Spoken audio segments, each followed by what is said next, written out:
Sometimes a shrouded path is not meant to be walked. Move forward with blind ambition.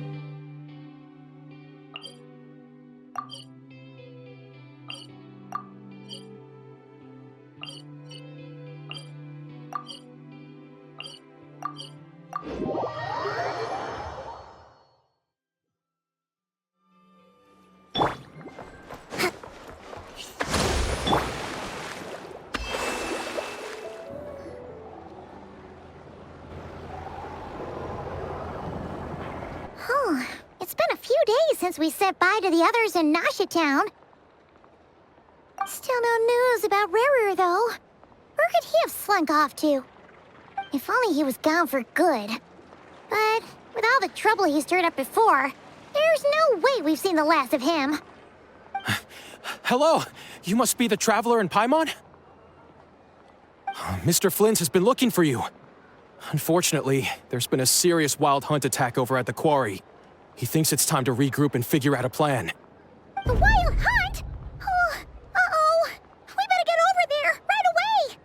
Come on, let's go!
I can barely sense any Kuvaki at all.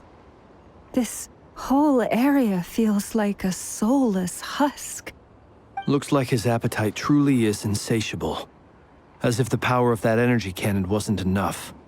He's not seriously still getting stronger? What's his endgame here? Ah, everyone's here already. Hey, we made it. So, what's going on?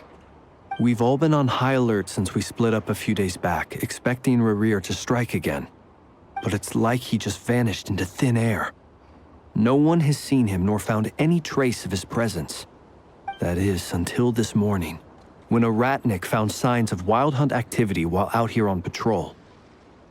As you can see, the crystalline itself is physically intact, but the Kuvaki it contained is all but completely diminished. And we're sure that Rerir did this. Who else? He's the only one who could pull off a stunt like this. Kuvaki loss has reached critical levels. Rerir of Solnari set to maximum threat level. Warning, unless de-escalation measures are taken soon, he will pose a threat beyond our ability to contain. The consequences could be catastrophic. Traveler, do you remember when we encountered Rerir just after regaining his body? There wasn't a shred of sanity left. Nothing but madness and rage. Yeah, didn't he shout out a bunch of names? Then he started raving about how nothing in this world mattered to him. Oh, Paimon gets chills just thinking about it. Oh, but the thought that he's still out there, lurking somewhere and not cry, waiting for his chance to strike? Oh, even chillier. Last time we fought, we were already at a disadvantage. If he has such overwhelming strength, why would he suddenly go into hiding? Yeah, if I were him and I wanted more Kuvaki, I'd just take it by force. No point staying in the shadows. Unless something went wrong. His whole resurrection thing didn't exactly go smoothly. The other thing is, how does someone who's completely lost their mind still have the wherewithal to cover their tracks so perfectly? Beats me. According to certain medical studies, insanity does not always entail a complete loss of rationality. It may be that he is simply living in a world of his own. That actually sounds about right. He was ranting away to himself the whole time, like he had zero interest in talking to us. There are many unanswered questions here. He could be right under our noses, and we'd still be in the dark. Besides his name and title, we know little about him. Certainly nothing about his past, or what he might be hoping to achieve. Exactly. And we wouldn't even know where to begin looking. Even Boss hadn't heard of the Rerir of Solnari before all this. I'd be willing to bet that even if we gathered together every scrap of intel in Nodcry, we still wouldn't find more than, like, 3 useful facts about him. So, if we do nothing, he'll just keep getting stronger. But if we want to investigate him, we have no idea where to look. Last time we had Marionette and her big robo-buddy to help us, and we still barely held our ground. If we had to face him alone... Oh, Paimon's head hurts just thinking about it. What are we supposed to do against a threat this big? Well, I do have a little hunch about his next move. Given that he attacked the quarry, I'd say it's likely he'll target other places rich in Kuvaki. Somewhere like the Eye of Krati, or the Pillar of Embla. One thing's for sure. If we just sit back and let him keep absorbing Kuvaki, we really won't stand a chance against him. A perfectly reasonable hypothesis. However, it is worth noting that these two locations are quite far apart. To investigate them both, we'll need to split up. I agree, we should split up. Right now, Rerir's goal seems to be gathering Kuvaki, not fighting us directly. Once we're done, let's regroup on Hisi Island. Wait, why Hisi Island? If I recall correctly, your largest goddess statue was carved from Kuvaki-rich ore, was it not? That's right. Yes, it could well be a potential target of his. I should head back and start evacuating the pilgrims.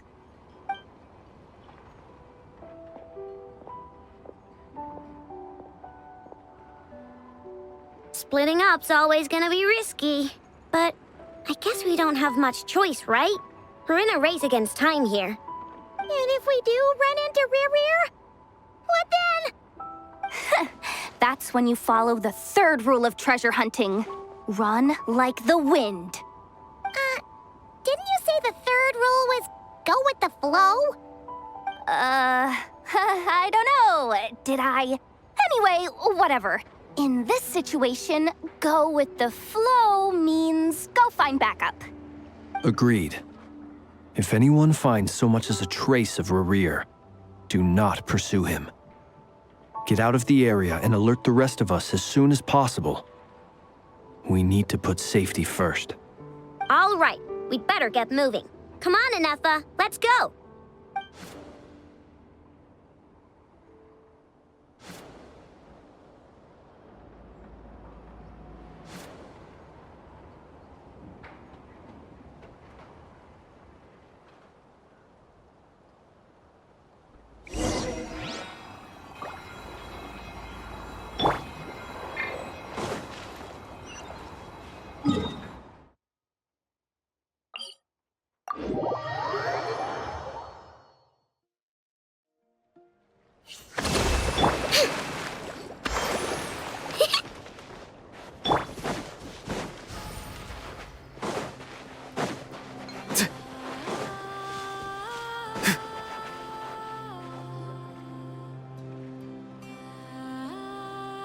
Any leads?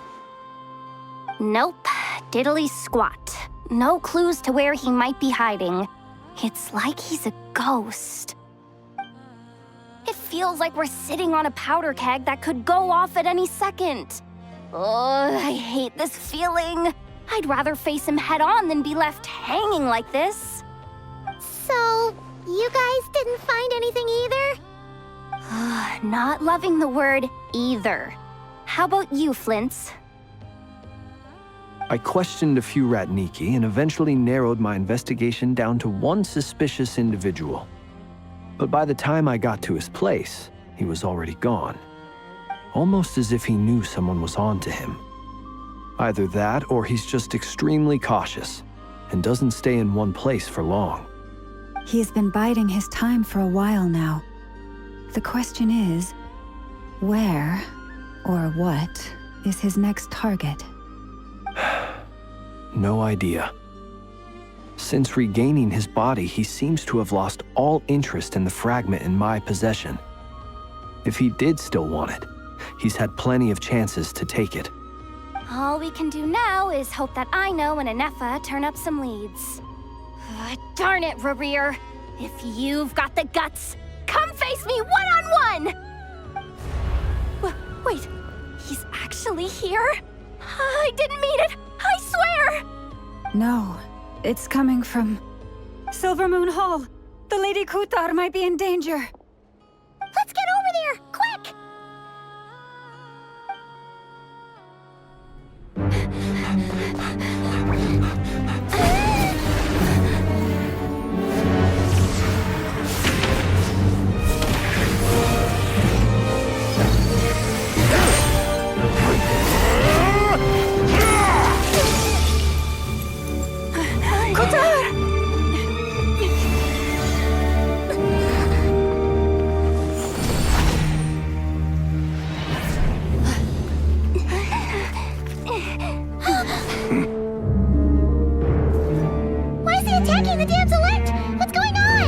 No time for questions.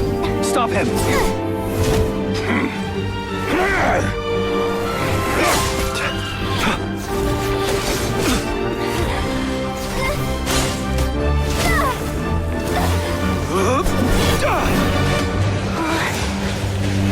This is insane. Yehuda, get Kutar out of here! On it.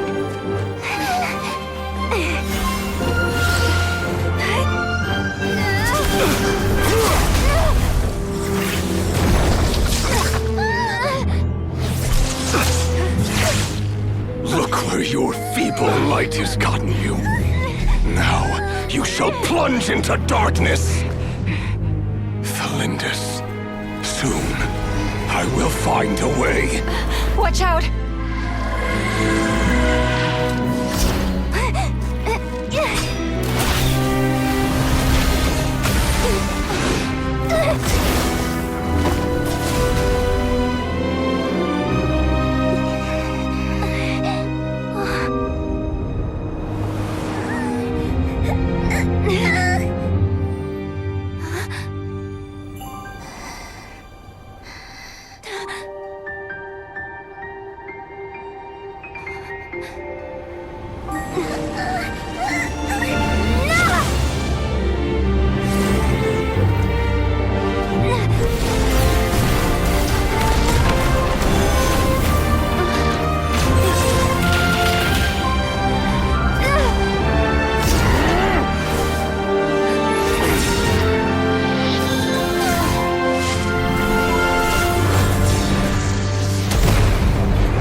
Barely made it out of there alive.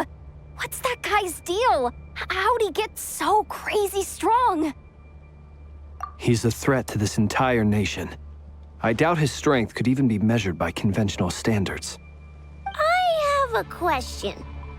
When me and Anefa showed up, we saw him chasing after this lady like he wanted her dead. What was that all about?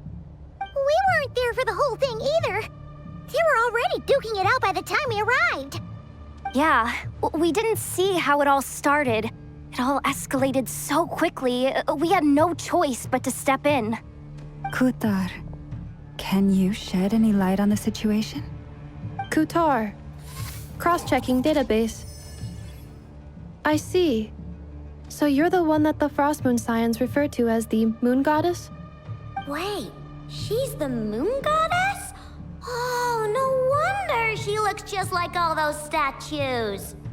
There are many reasons why people might worship the moon, and just as many why they might despise it. I've never met that person before, but there was no mistaking his deep-seated hostility towards me. Why he holds me in such contempt, I cannot say. But since he hunts the power of the moon, it's no surprise that I am a target. Kutar. There are many potential motives. For instance, you help the traveler escape his grasp. This could be his way of taking revenge. It is also possible that he covets the Kuvaki inside you and seeks to take it for his own. The list goes on. But right now, devising a counter-strategy should be our #1 priority. The likelihood of this location being discovered is close to 100%. A counter-strategy? But we don't stand a chance against an enemy like this. Surely our only option is to run. He's not gonna chase us to the end of the world, right? So as long as we can sneak out of Nodcry undetected. No, I can't say that. Come on, Yehoda, this is serious stuff. You can't suggest we all just chicken out. Running is our only option. Huh? You seem surprised. But what other choice do we have? We are facing an enemy we cannot possibly defeat in battle. Well, I mean, yeah, but still. It's not too late. I can distract him, so you'll have plenty of time to make your escape. Wait, what? You're gonna act as bait? Doesn't that make sense? I'm the one he's after. There's no need for you to risk your necks on my behalf. A coyote doesn't stop for bypassers while it's howling at the moon. What is it, Loma? The Frost Moon Scions have already grown accustomed to life without their goddess. My presence here is no longer essential, and this is not my home, so you needn't ask me to stay. We can't just roll over and let him get away with this. That's not our style. Yeah, we can't just call it quits after everything we've been through together. Besides, she'd pretty much saved my life back there.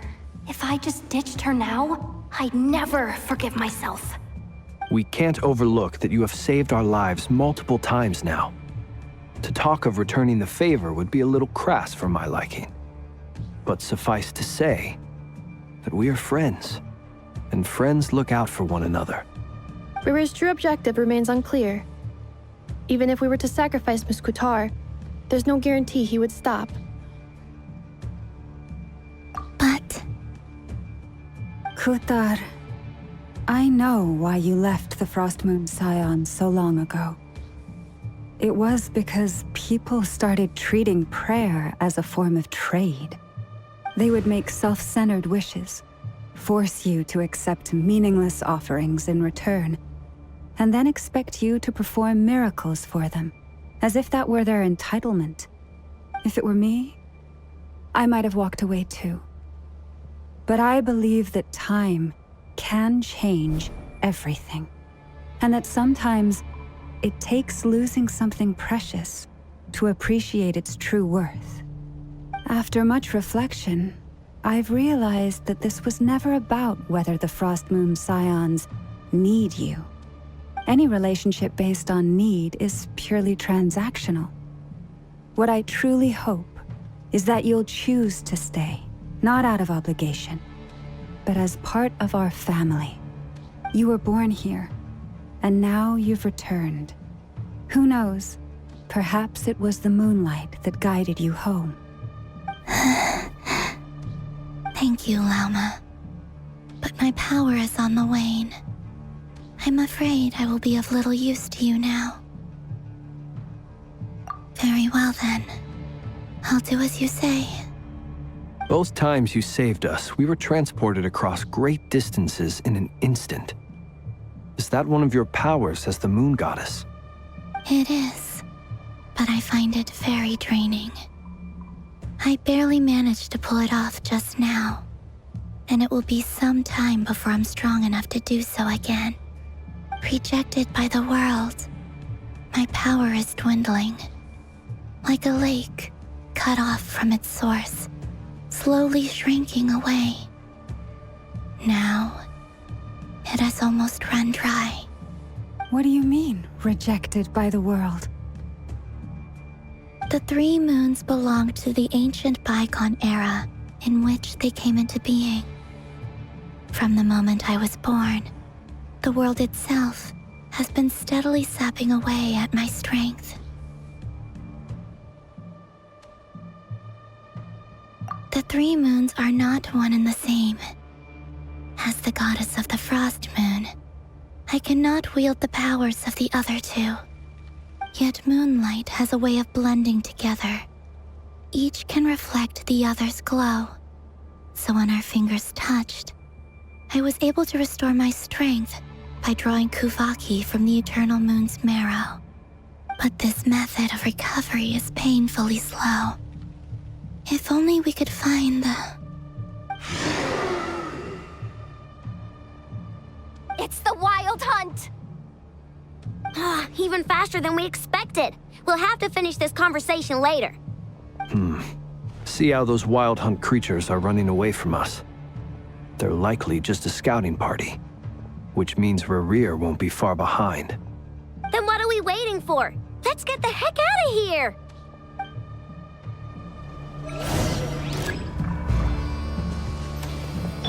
Ding dong! Preparing for dust up. Oh, they just keep coming! This is driving me nuts! Rerir's closing in on us. We need to pick up the pace. There's too many of them! And this time, we can't fall back on Kutar's house to escape! If this goes on much longer... Installation chamber deployed. Annihilation mode. Observe. Be silent. You will fear the dark. The night cometh. Why the frost moon evolve? Preparing for dust up. Defensive mode engaged. Close your eyes. Be silent. Fear the dark. Beware the creatures of the night.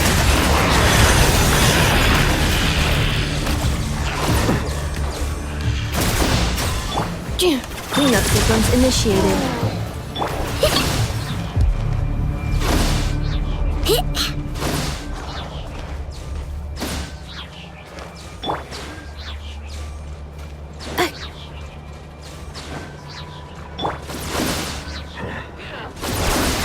Annihilation mode.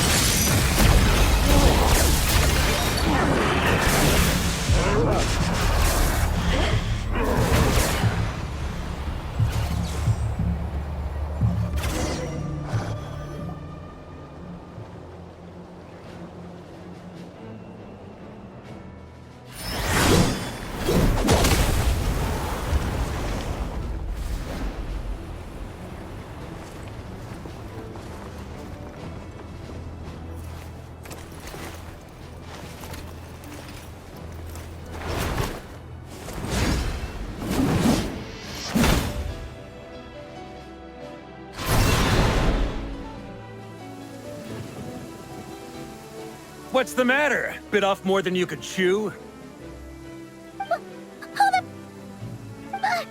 are you? Uncle Varka! You're back from Amsvartnir? Whoa! You're Varka? Grand Master of the Knights of Favonius? We could save the intros for later. Right now, let's get you all out of this hellhole. Follow me. I know somewhere you'll be safe. Oh, is that where I think it is? That's the one. Come on, move! There's no time to waste.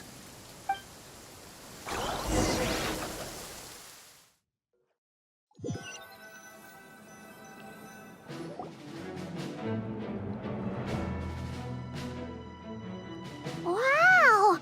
Where are we? This is so well hidden. Well, that goes without saying. This is the Knights of Favonius' meeting place in danhq, and a contact hub for the Northern Intelligence Network. AKA the black market of intel. No matter what faction you're with, it's the place to buy and sell information. Their headquarters are in danhq, but they've got contacts in every nation. As an expeditionary force on foreign soil, working with them has offered us the most effective way of getting our hands on reliable local intel. This is where we meet, so naturally, it's secure. Anyway, where were we? Folks from danhq should be pretty familiar with me by now, but I believe this is the first time we've met. Allow me to introduce myself. I am Varka, Knight of Boreas, and Grand Master of the Knights of Favonius. We've heard all about you. This meeting's been a long time coming. You look way younger than Paimon expected, but you definitely have that Grand Master vibe. Well, I'm no spring chicken. Just not showing my age yet. Definitely feeling some of that back pain today, though. Rushed back from Amsfartnir without a wink of sleep, only to get right into another fight with that freshly revived maniac. Another? You mean you fought him before? Yep. He wasn't nearly as strong back then, but he was still a formidable foe. I brought some of the knights along to give him a little surprise, but he saw us coming from a mile off. My squad took heavy injuries, and I barely made it out alive myself. We knew it might have been our last chance, so we staked everything on it. But still, it wasn't enough to stop him. I tried tracking him down afterwards, but he didn't leave a trace. Even in his unhinged mental state, he's as cautious as any trained operative. So, I decided to come find you. And as luck would have it, turned up to find you being ambushed by the Wild Hunt. The rest, you already know. Is that why he's been frantically absorbing Kuvaki these past few days? Because he sees you as a threat? Maybe I'm part of the equation, but even if I weren't, I'm sure he'd still be gathering power. He's clearly working up towards something. Note to self, Uncle Varka's strength rating officially upgraded. Guess it's my turn to ask questions now. So, what exactly has been happening in danhq? Why is the Wild Hunt returned in humanoid form? And why is it after you? That's a long story, but I'll try to make it quick.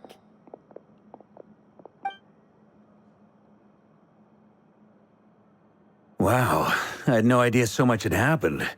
Sounds like you guys have really been through it. So, the Kutar is actually a Fatui Harbinger.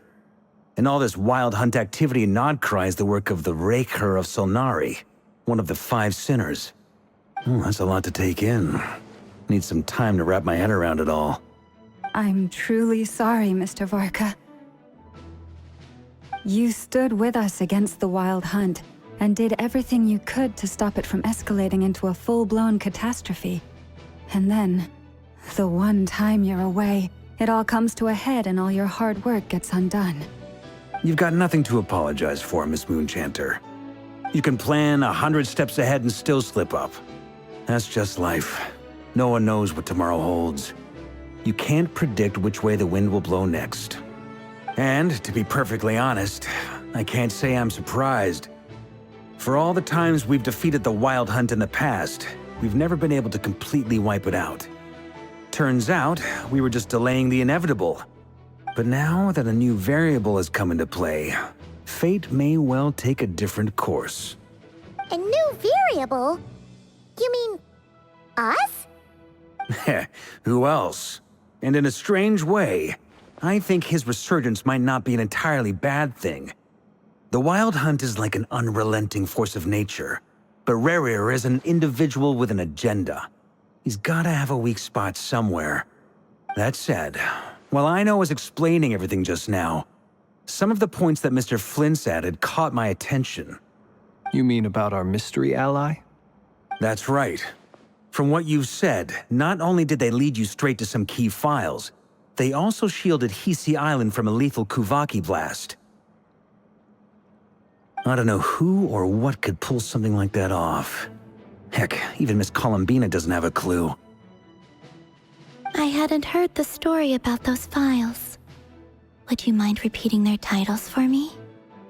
Wild Hunt Phenomena Log, a Nodcrian Ratnik's Field Journal, and Kuvaki Survey Log. Oh. No. Still doesn't ring a bell. Another dead end. Guess all we can do now is hope that our mystery ally keeps showing up when we most need them. Still, it's safest to assume they won't be intervening again. From here on out, we'll have to resolve this crisis by ourselves. Your intel also explains something else I've been wondering about. The reason I led my team to Amsfarnir was because we'd had reports about a possible source of the Wild Hunt showing up there. But once we looked into it, it turned out to be a red herring. I don't know who was behind it, but clearly, it served its purpose. I doubt it's by chance that he happened to make his comeback while my attention was diverted. And from everything you told me, it sounds like his scheming began well before his return. So maybe luring me away was all a part of his plan. But is it even possible that he orchestrated all of this by himself? The Moon Maiden and the Rerir of Solnari, Nodcry of all places. The way everything is unfolding, it can't be a coincidence. So, what do we do now? Got any ideas? Right now, we've got at least 3 things to consider. Let's go through them one by one. First, we need to figure out how to take down Rerir. If we can't beat him in a straight-up fight, the rest won't even matter.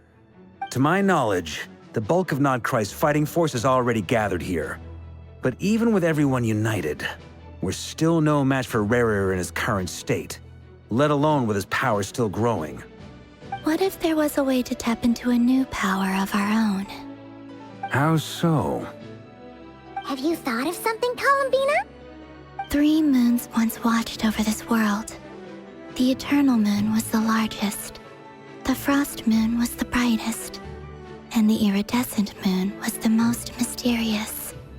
They say that back then, the 3 moon goddesses wielded immense power, enough to shape the workings of the world itself. I now bear the Frost Moon's power, and the Eternal Moon's marrow resides within the Traveler. Hold on. Are you suggesting? The Iridescent Moon, the last piece in the puzzle. That's right. If we can find the Iridescent Moon's marrow, I will be able to regain my strength much more quickly. The 3 moons are said to stir the tides and illuminate all things. Perhaps they hold further secrets beyond our understanding. According to my analysis, this solution is feasible. However, it is subject to one major condition. How do we locate the Iridescent Moon's marrow? I know a way, but we will need to visit the Fatui's Experimental Design Bureau. The Experimental Design Bureau? Are you saying we need to involve Marionette? Yes. I must speak with Sandrone. It's a long way from here to the Experimental Design Bureau. There's a high chance you'll be spotted. You shouldn't go alone. Then that's settled. Next up, our second priority. Somehow, we need to figure out Rerir's end goal. As you saw for yourselves, when he was still in his Wild Hunt form, everything he did was for the sake of recovering his body and resurrecting himself. His first act since then, after laying low for a while, was to try and assassinate this young lady. People's obsessions often reveal their greatest vulnerabilities. There must be a reason why he despises the moon so deeply. Perhaps it sheds some light on his title, the Rerir of Solnari. The Wild Hunt has plagued Nodcry for centuries now. If we want to stop it for good, we have to get to the root cause of what's driving it. It's true. We still know very little about him. If Kuthar hadn't given us that lead, we wouldn't even know his name. But where would we even start? I doubt even the Intel Queen of Nodcry has a clue, and she has info coming out of her ears. Oh? That's That's a rather hasty conclusion for someone who's so painstakingly meticulous when it comes to dealing with machines. She heard me.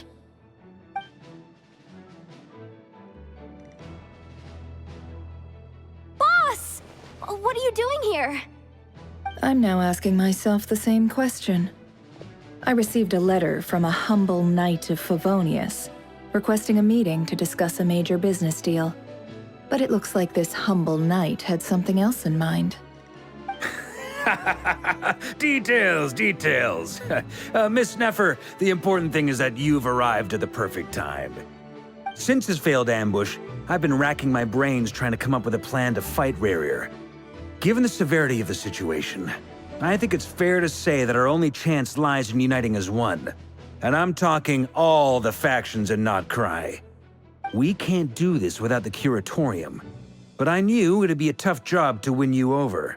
So, I took the liberty of reaching out for a little chat. Wait a sec. How did you even hear about this place, Nefer? Didn't you say this is meant to be the Knights of Favonius' meeting spot? And a contact hub for the Northern Intelligence Network? And isn't it supposed to be super hidden? You really think he could have gotten settled in danhq without my help? Besides, I'm the one running this gig. Of course I know where the meeting place is. Allow me to introduce the current head of the Northern Intelligence Network. If it's intel you're after, she's your woman. Pretty much seen and heard it all. Please spare me the flattery. Let's cut to the chase. Seems like you've run into some trouble, huh?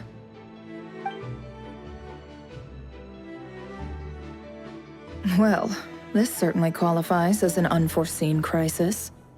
On behalf of the Curatorium of Secrets, I wish you all the best of luck. So you're just going to sit this one out? Why should I get involved? What could possibly be in it for me? What if we told you we can't do this without you? Oh? Then I'd say, you'd better make it worth my while. I don't work for free. I can't put a price on something like this. It's just not in my nature. But then again, you and I have always been polar opposites in this regard. So I can't exactly say I didn't see this coming. If you insist on compensation, I will pay you. Consider this a formal commission. Sound fair? You just don't give up, do you? Too bad. I know you well enough to know you can't afford my prices. The riskier the job, the more it'll cost. And a Moonchanter's stipend isn't exactly generous. Unless you're planning to start passing the donation box around among the faithful. Boss, just a thought. If they come up short, maybe you can take the difference out of my next few paychecks. Things got really dangerous during the fight with Rerir. If this girl hadn't saved me, I'd be ley line fodder by now. I'd be gone for good, boss. If there's any way we can make this work, I'd really like to help her. Please, I'm begging you. This is why I'm always telling you never accept favors. They are the hardest debts to repay. You have to be careful who you get involved with, or you invite all kinds of misfortune. Very well, Yehoda, I will help. But just this once. Don't count on this happening again. Flynn's, that fragment that Rerir was after, do you still have it on you? Of course. Let me borrow it. I need it to follow up on some leads. Wait, you actually have some leads? Shh. This is top secret information. I get it. We all have things we'd rather keep to ourselves. Plus, I know we can count on you, so we'll leave the intel gathering in your hands. And that brings me to the third and final item. We need to find a way to distract him. We need time to make our move, so someone will have to stall him. I'm in for this part, no matter what. Anyone coming with? Count me in too. Come off it, you two. Quit playing heroes. I'm way ahead of you here. Inepha did a scan of the moon goddess's Kuvaki signature, and we're gonna use it to make some decoys over at the Kramkake craft shop. Anyone who's in, follow me. Once they're ready, we'll deploy the decoys across danhq. So as long as the rest of you keep moving, he won't catch on to your scent and won't be able to track you down. I like it. Genius idea. No biggie. All right then, we'll split into 3 teams. Once your team has finished their mission, return here and wait for the others. Dismissed!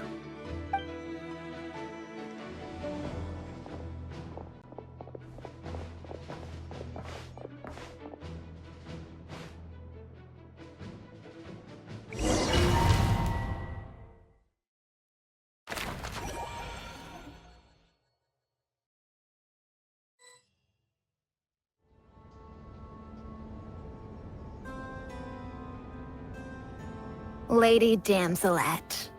Wait, and you two? What are you doing at the Kuvaki Experimental Design Bureau? We've been doing our best to mind our own business lately. But if you're just gonna waltz up here like this, you're seriously pressing your luck. Don't blame us for doing what we have to. Huh. You really think that's gonna scare us off? We're not looking for any trouble. I just want to see Sandrone. Do I need to remind you that you're still a wanted fugitive for deserting us? Out of consideration for our former ties and the crisis we're all up against, we'll let you leave in one piece. But don't even think about trying to get inside. Let them in. But... Are you going to make me repeat that? No, my lady. Sandrone seems to be in a good mood. Must be maintenance day.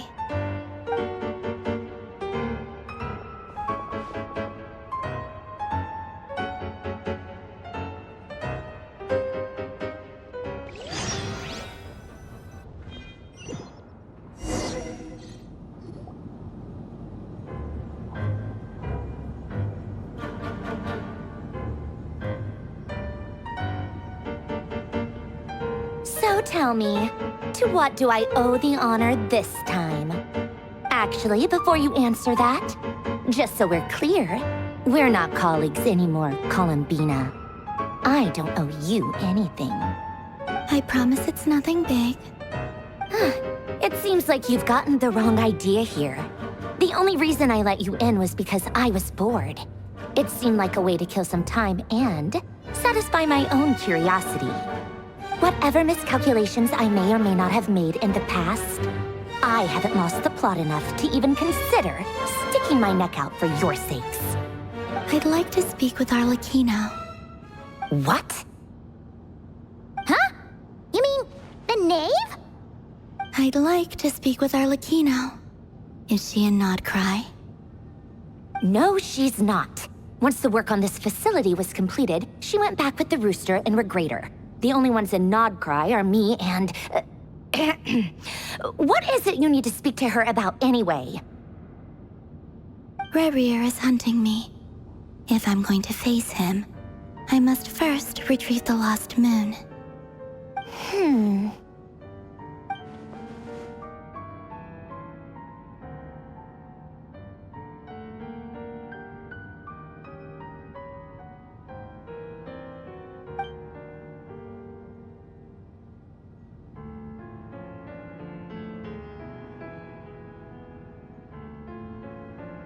Is that a no, then?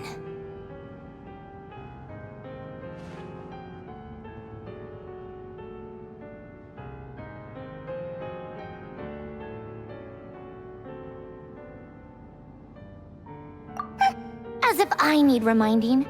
I was this close to settling things with him before someone decided to whisk me away to their weird little garden. Have you held any tea parties lately? Tea parties? Yeah, obviously. You don't seriously think we'd pack it all in just because you aren't here. If anything, they've been more eventful than ever. Just me, Arlecchino, and a bunch of insolent and sensitive guests who won't stop asking where you've gone. Oh, they've been a real joy. I bet you served them the worst tea you have.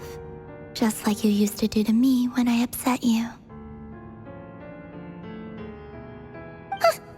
Who cares about how good the tea is when there's no one around to drink it? I keep losing people. First Rosaline, now you.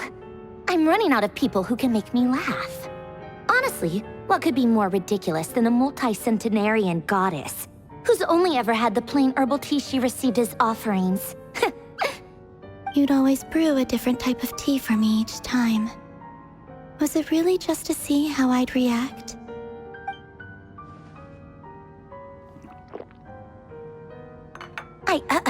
Well, duh. Why else? Watching you squirm was practically my only form of entertainment.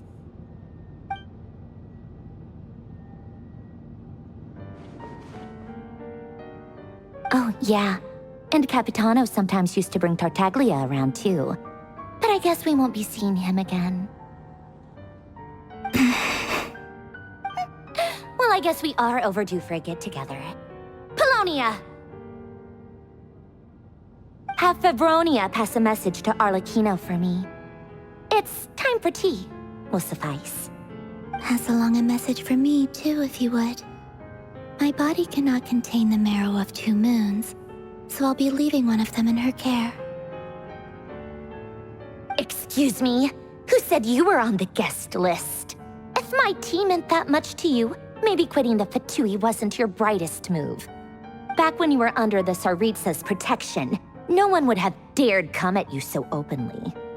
But that protection didn't come for free. In fact, I paid dearly for it. At the end of the day, it was just another transaction. I just got tired, that's all. I never wanted any part in their grand ambitions, and I've had enough of being treated like a bottomless supply of power. It brings back memories from the old days, when I was still worshipped as the moon goddess. Centuries on, it may be a different group of people, but I see the same greed in their eyes.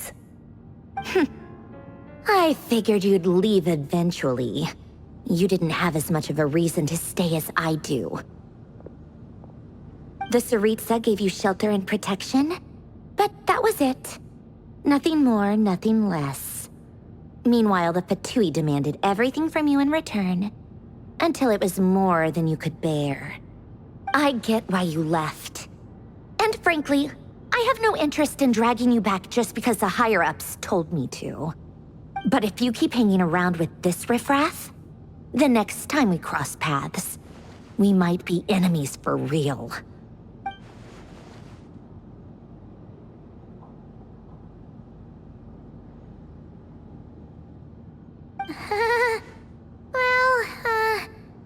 Guess that's our cue to leave.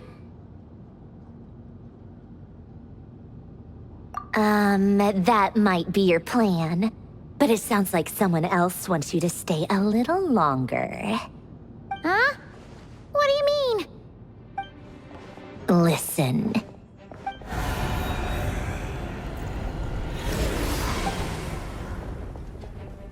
My lady, it's the Wild Hunt. A horde of monsters is headed straight for the facility. Another uninvited guest trying to crash my tea party. Clear the area! I'll handle this. Wait, what? You want us to leave you here by yourself? You'll be lucky to make it out of this alive. You really think you can afford to worry about me? Go on, get out of here. You may have stopped Polonia from crushing him last time, but I've made sure that won't happen again. The entire Experimental Design Bureau is rigged for war. Stay and watch if you want, but it'll be at your own risk. You're not flagged as friendlies in a weapons system. Don't tell me what to do! Look, if you're leaving, make it quick, or you'll just get in my way. There's a secret passage on the 2nd floor. It'll take you right to the plains out back. all you want, Columbina. You're not getting another invitation to my tea party. I know. But thank you anyway, Sandrone. This is exactly why you shouldn't hang around with those people.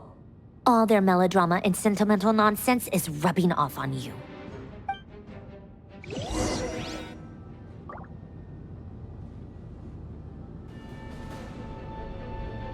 Come on then, Mr. Rerir. Let's pick up where we left off. It's your Wild Hunt monstrosities versus my beautiful creations. Let's see who comes out on top.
Yeah, get him!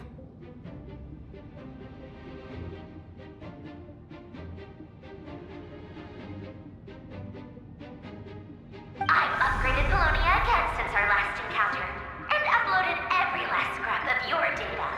So let's finish this, once and for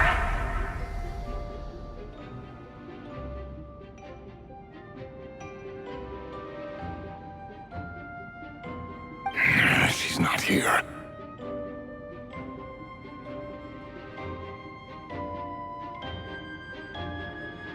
Where did she go?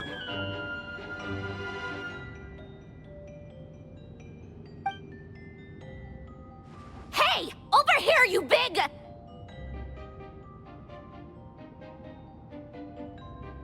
Curse it, Moon. Go. Keep searching. She cannot have gotten far.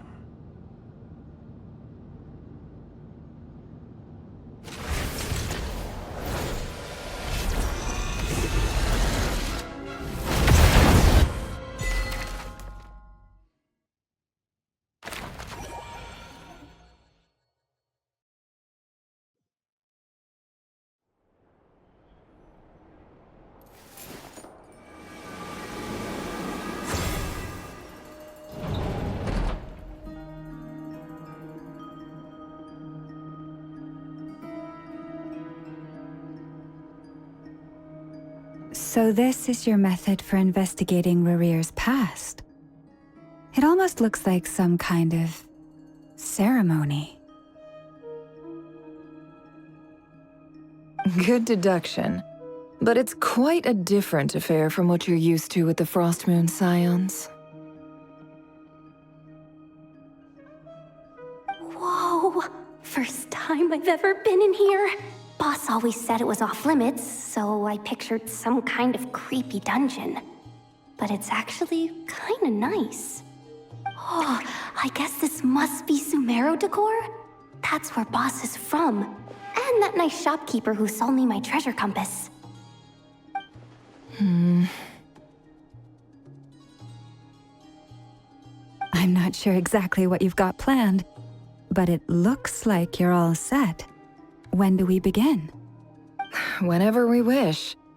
But for some reason, I've got a feeling this isn't going to end well. I've never faced Rerir myself, but from what you've told me, his power is beyond anything I could imagine. I, on the other hand, am just an ordinary businesswoman. Our paths should never have crossed, yet here I am, forced to make an enemy of him. If you ask me, you're about as far from ordinary as it gets. So what are you saying? You're getting cold feet? Once I take a job, there's no backing out. Still, I have to ask myself if the power I'm relying on will even work on an opponent of this caliber. And also how to make sure I come out of this alive if things spiral out of control. Death is the one thing we can take for granted. It is the great equalizer, however fortunate or unfortunate we may otherwise be. So it's important to consider how to spend what lifespan we have left. Come on, boss. Lighten up. Quit talking about death. It's bad luck. For once, I agree with you. When you're up against a foe like Rerir, there's no such thing as being too prepared. Is there anything I can do to help? That won't be necessary. I've already made up my mind. Time to cash in a precious favor I've been saving for a rainy day. Yehoda, I need you to find someone for me. The sooner the better. Find who? That shady merchant who sold you an overpriced treasure compass the other day. Come on, boss. You're pulling my leg again. In what way is she shady? She showed up when I was completely lost and sold me a neat little gadget that was exactly what I needed. Trust me, she's a good person. Anyway, I know who you're talking about. Don't go anywhere. I'll be right back.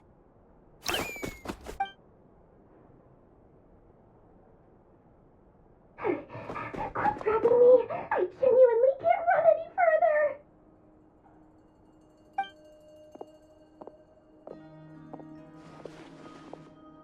Hey, aren't you? What is it? What's the big rush? You dragged me out of a dream where I was literally swimming in Mora. I'm charging double my usual attendance fee. See, look how easygoing she is. After that rude awakening, she could have completely snapped at us. But instead, she kept it together and just asked for an extra fee. Dori Sangama Bay? I never would have pictured you two doing business together. If you want to make it big in Nodcry, it's all about connections. Lady Nefer just so happens to have a lot of intel that interests me. And she also did me a big favor in the past. It was back when I first arrived in Nodcry. My trusty assistant, the genie in my lamp, had an adverse reaction to the Kuvaki and fainted. And wouldn't you know it, that's when I suddenly find myself in a life-or-death situation. Good thing my compatriot was there to swoop in and save the day. I've been giving her a 30% discount off all of my goods ever since. Now, so that no one here feels left out, I'm willing to extend a 20% discount to fellow friends of Boss Nefer. Plus, any other friends you send my way will enjoy 10% off. What can I say? The great Lord Sangama Bay is nothing if not generous. So, let me guess. You've run into some trouble. I've got everything you could possibly need. And the more you buy, the more you'll save.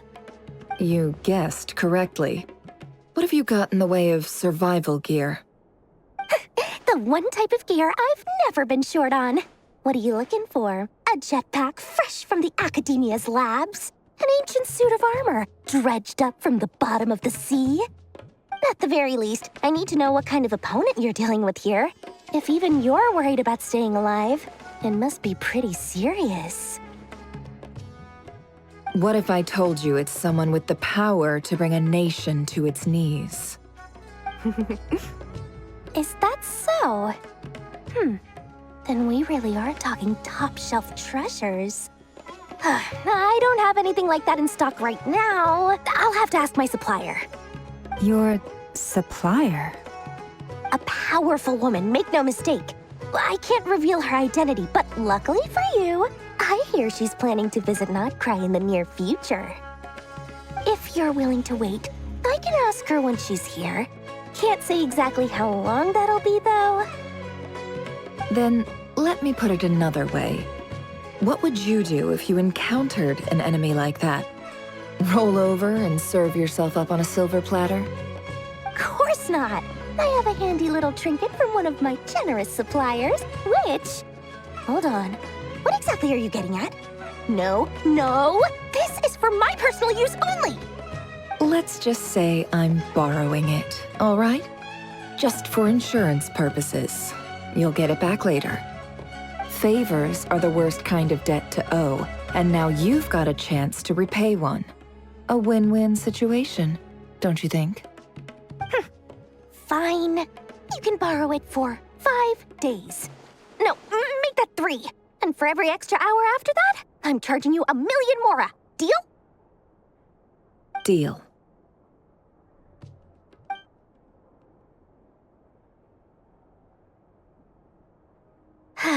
What a way to start the day. Now, was there anything else you wanted? Or can I go back to bed now?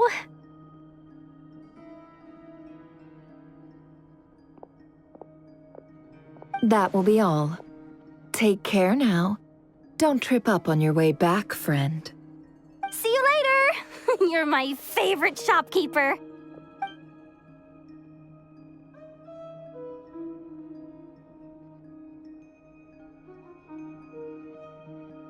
Excellent. Everything is well and truly ready. The ceremony can now begin.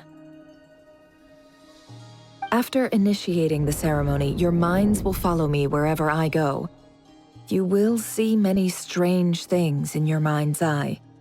So remember, don't be frightened, and don't make a sound. Now then, let us peer into the Rerir of Solnari's past.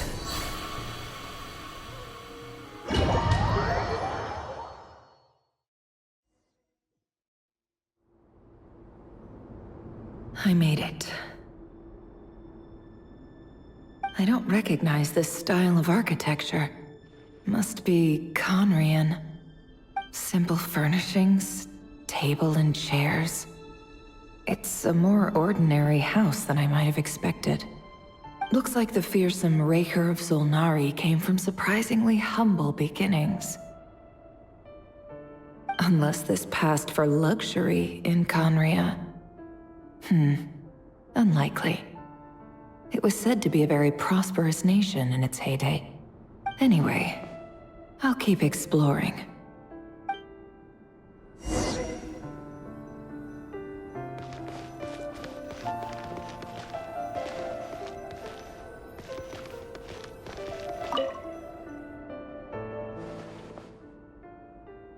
Hi, Rerir.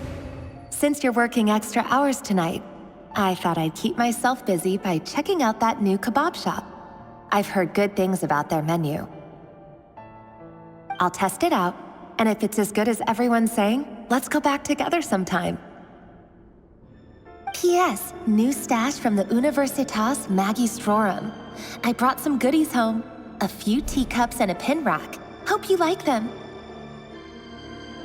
They didn't sign their name, but they must have been close. Sounds like they were living together.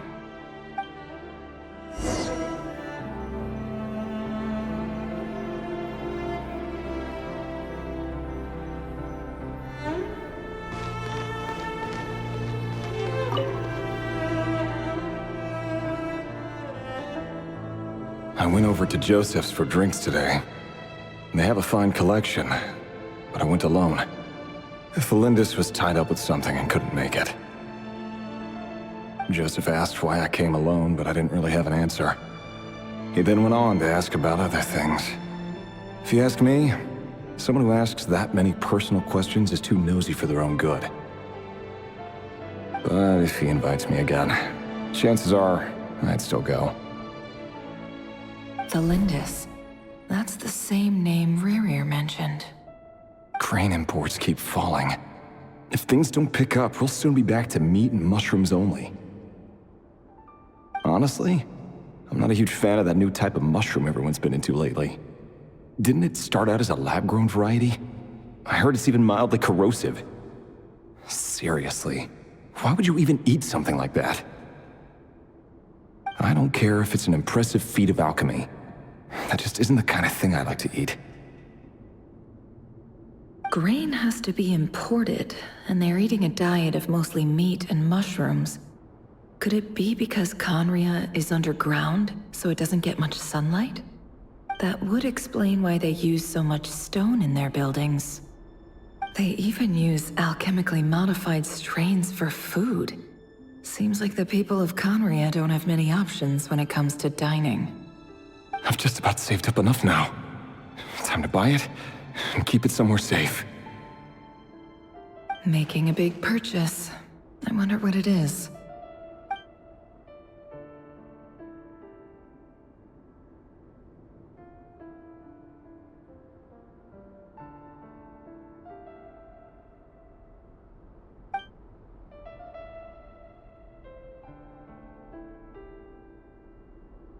He really is a professional.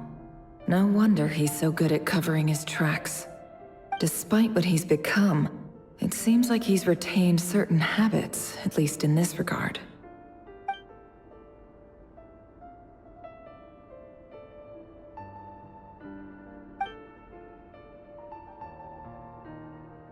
Did Rerir rip it out himself?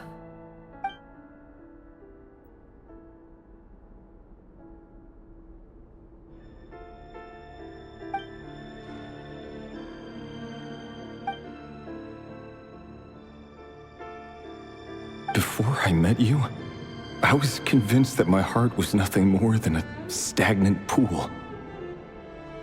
The burial place of a fallen moon. A withered, windless grove where the waters rested forever unrippled. It was you who helped me see that my heart hadn't entirely withered away. That it could still beat to the rhythm of love.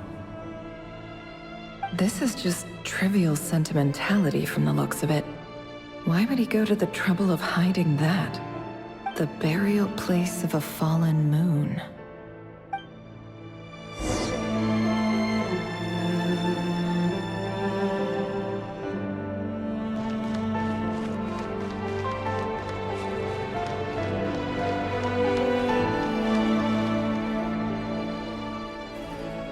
Rerir, over here. Dane!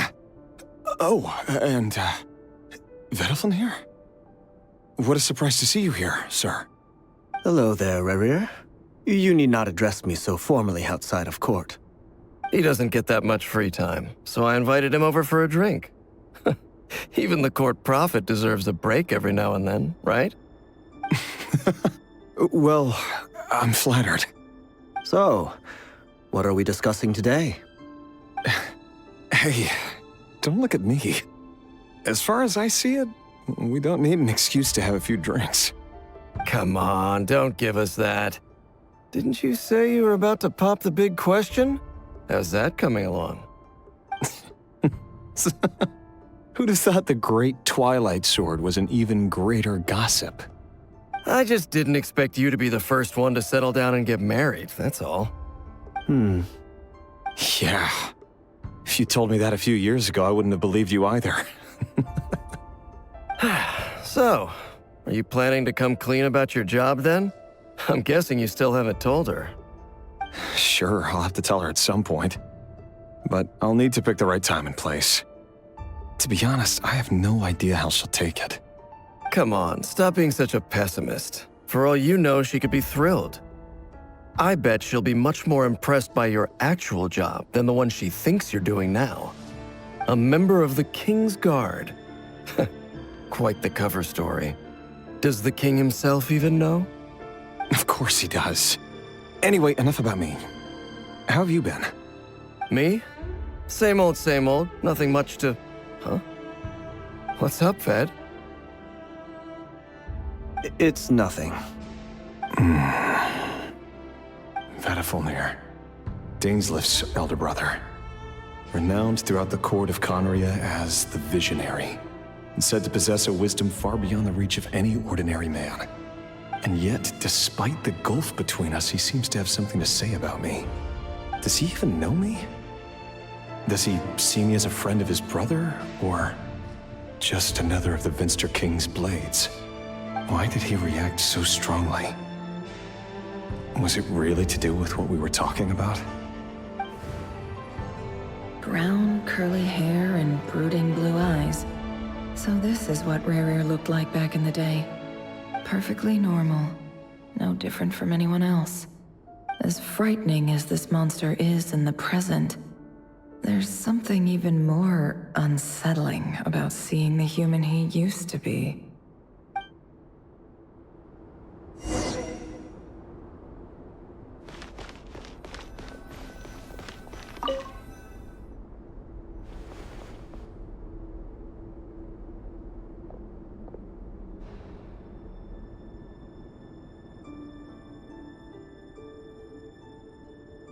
Felindis? You're back early? Our equipment's being serviced today, so I got off earlier than usual. How's your day been? Aw, why the long face? Is something the matter? Has your boss been giving you a hard time again? Went for a drink with Dane and the others after work. Isn't that a good thing?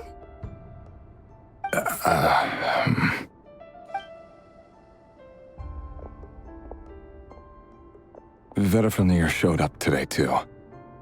You know, Dainsleif's older brother. Ah, Mr. Vediflin. Yes, I've heard of him. They say that everything he says ends up coming true. He overheard Dainsleif mention that I'd recently proposed, and seemed to have an issue with it. But when I asked what it was, he kept it to himself. So, you're worried?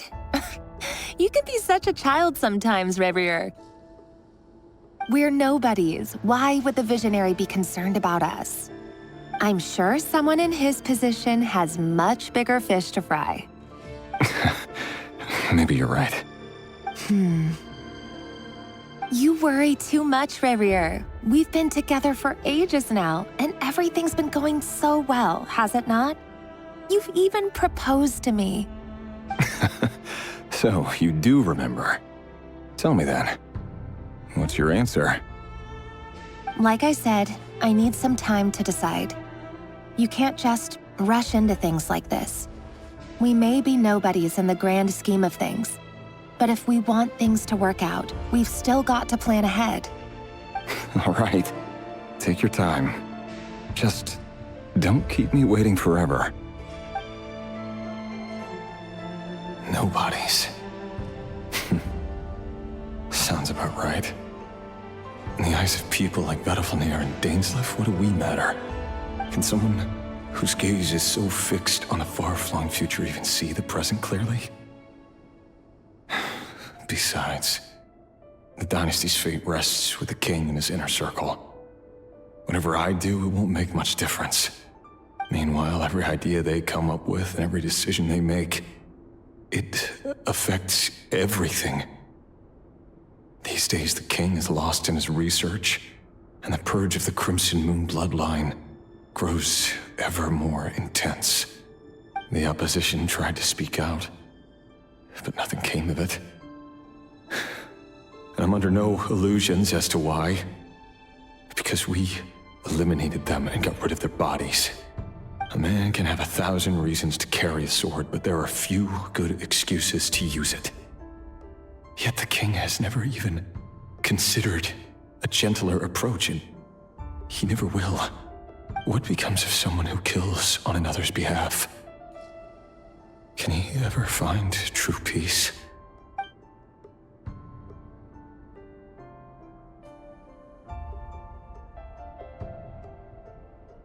Thalendis?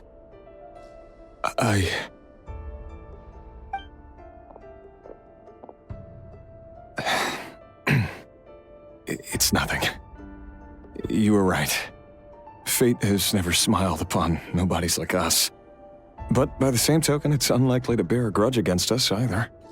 There's no reason we can't keep living happily together, cherishing the simple joys of each day as they come. See? You just need to stay positive, Rerir. I can feel your warmth, your breath. You're right there, right by my side. Just seeing you makes me happy in a way I can't explain, and that's something that no one could ever take away from me. So smile, my love. Let go of that frown. You're right, Thalendis. I've just been overthinking things. That's better. Getting caught up about things like this will only ruin our evening. Speaking of which, all set for the ball tonight? I need to go get ready. You go ahead. I just have a few things to take care of, then I'll come join you. Even busier than the big shots, huh? Fine, I'll go get started. But don't be late. If you keep me waiting too long, I won't be a happy bunny. Relax. I'll be there. Seriously, though, you drive a hard bargain. You're really gonna leave my proposal hanging and still expect me to take you to the ball? Well, that goes without saying. I already told everyone I'd be coming with a dance partner. Besides, they're two completely different things. Let's take it one thing at a time, all right? All right. White outfit it is. It seems like Rerir was deliberately hiding his ties to the intelligence services by giving the impression that he was just an ordinary member of the Finster King's Guard. He clearly doesn't want his would-be fiancée to know about his other life. Then again, that's hardly surprising. People in the intelligence trade rarely do. Who'd have thought we were in the same line of work? Let's dig a little deeper.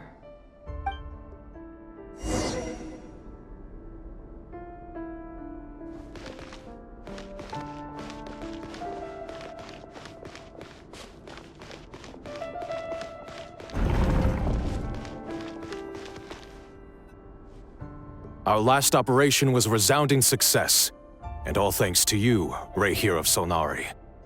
In total, we apprehended 32 dregs of the Crimson Moon, and 67 accomplices. After all these years since the dynasty's fall, so many of them still linger on. Indeed, it cannot be denied.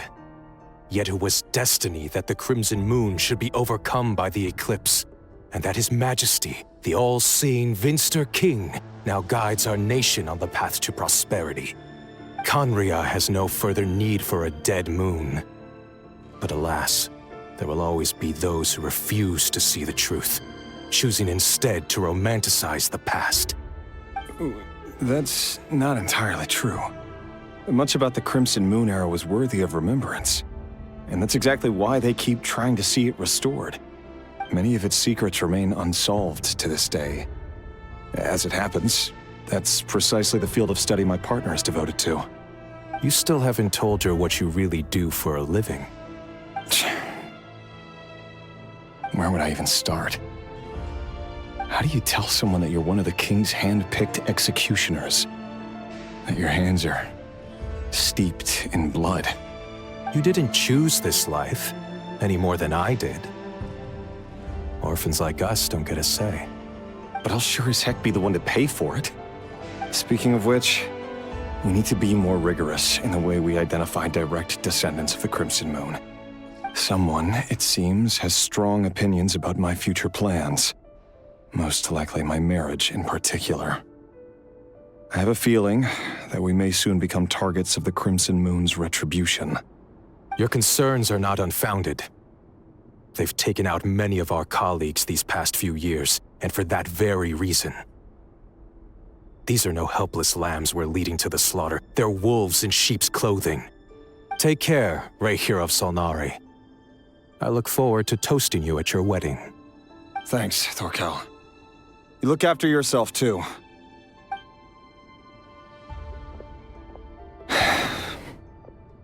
Thelindis, I never wanted to keep this from you.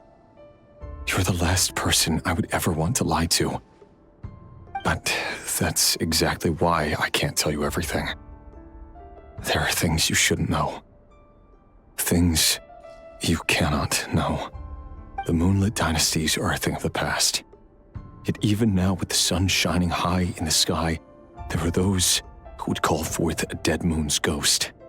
Could that be why Vedalfnir held back? Or was it because of some court secret he's not at liberty to share? I have to get a clear answer from him. No matter what happens, I will protect Thelindis. Rerir seems to be very concerned by Vedalfnir's reaction. Vedalfnir and Dainsleif, the Visionary and Twilight Sword. So that's what they were really like. I've investigated this whole area now. There doesn't seem to be any other memories here. Should I try somewhere else? Wait a second. What's this black smoke?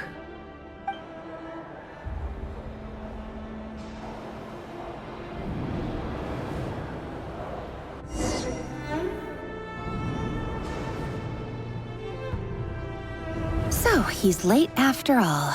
Just you wait, Rerir. You're in for it. Big time. Are you waiting for someone, ma'am? Could I tempt you into buying some flowers? Oh, sure. Pick me out a pretty bunch if you would. Thank you. But I'm afraid none of them are as pretty as you. For someone so young, you sure have a way with words, don't you? I'm only telling the truth. Look me in the eyes. You'll see I'm not lying. May we have a word in private? Who are you? And what do you want? It doesn't matter who I am. Too many of our kind have fallen lately, so I decided to take the risk of reaching out. Not long ago, the Rerir of Solnari led an assault on one of our strongholds. We suffered many casualties, and many who came to our aid lost their lives as well. Sorry, I don't know why you're telling me this, and I don't want to get involved. Wait, hear me out. This time we finally got a clear look at his face and learned his true identity. His name is Rerir, and he claims to be one of the King's guards. What did you say? A cruel irony, isn't it? The man you're set to marry leads a double life as a brutal executioner. But surely, you must have caught a whiff of the blood on his hands. Why are you telling me all of this now? Simple. It's because... How strange. Rerir was nowhere to be seen in that memory. It clearly belonged to the Lindis. Rerir couldn't possibly know what happened if he wasn't even there. Why would her memories appear in his fragment? The ceremony won't last much longer. I think it's time to call it a day.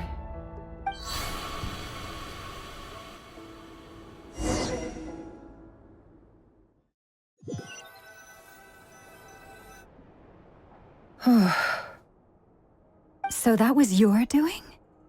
Did you just pull us inside Rerir's fragment to spy directly on his memories? Any more questions, and I'll have to start charging. I had no idea you could do that, boss! Seriously, that was amazing! We're not worthy. We're not worthy! I gotta admit, though, I'm itching to see what happens next. Feels like we barely scratched the surface. I'm just as curious as you are, but the ceremony only allows for limited time inside. That's all we can see for now. Luckily, we managed to learn quite a lot. So far, so good. I just hope the others are doing okay too. Especially the group with the Traveler. Their mission is a risky one. Let's hope it's all going smoothly. If you're worried about them, go see how they're doing. If I know Boss, she's gonna need some time to write up all the details and make sure it's all coherent. I'll stay behind to lend a hand, but feel free to head back and meet up with the others.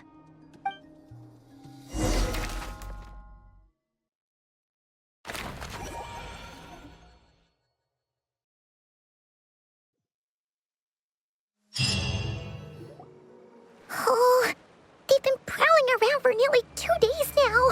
These things just won't quit. Oh, they might not have seen us yet, but them constantly sweeping the area, our way out is completely blocked. Oh, that's never gonna work. One little slip up and it's game over. If they spot us, they'll run straight back to Rerir. And once he knows we're here, it won't be long before he's breathing down our necks again. Oh, guess you're right. All right.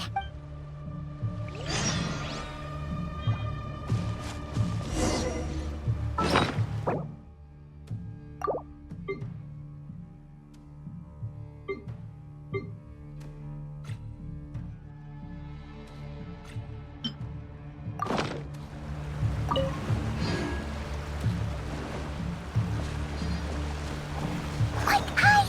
We almost got spotted!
right.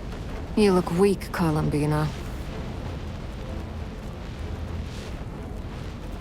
The old you would never have let such lowly creatures bar your way.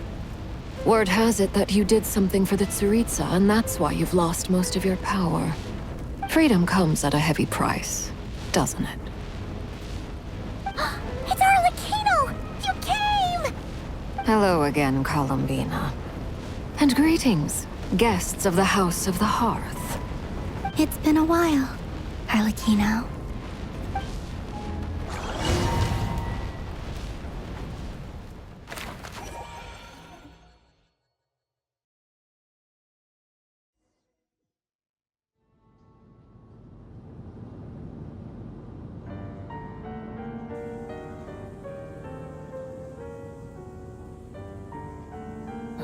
Stupid Rerir of stupid Solnari.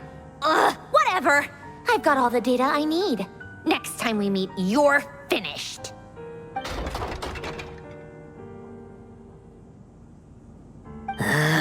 He sure doesn't pull his punches.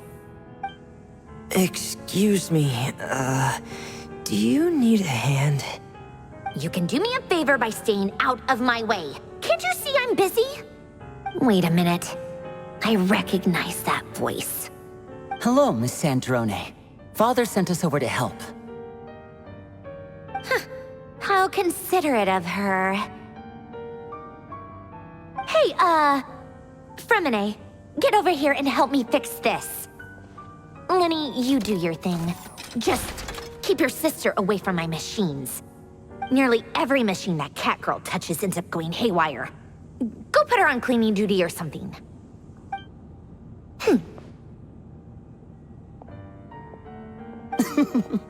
Then let's start downstairs. Fremine, we'll leave this place to you. You've got it. Wait a second. Pretty sure there's still some tea in the cupboard. If you want some, you'll have to make it yourselves.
It's a relief to see you all made it back in one piece.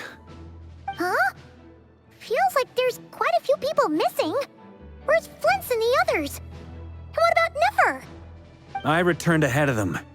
Flint is helping Aino and Anefa to set up the decoys and buy us some time.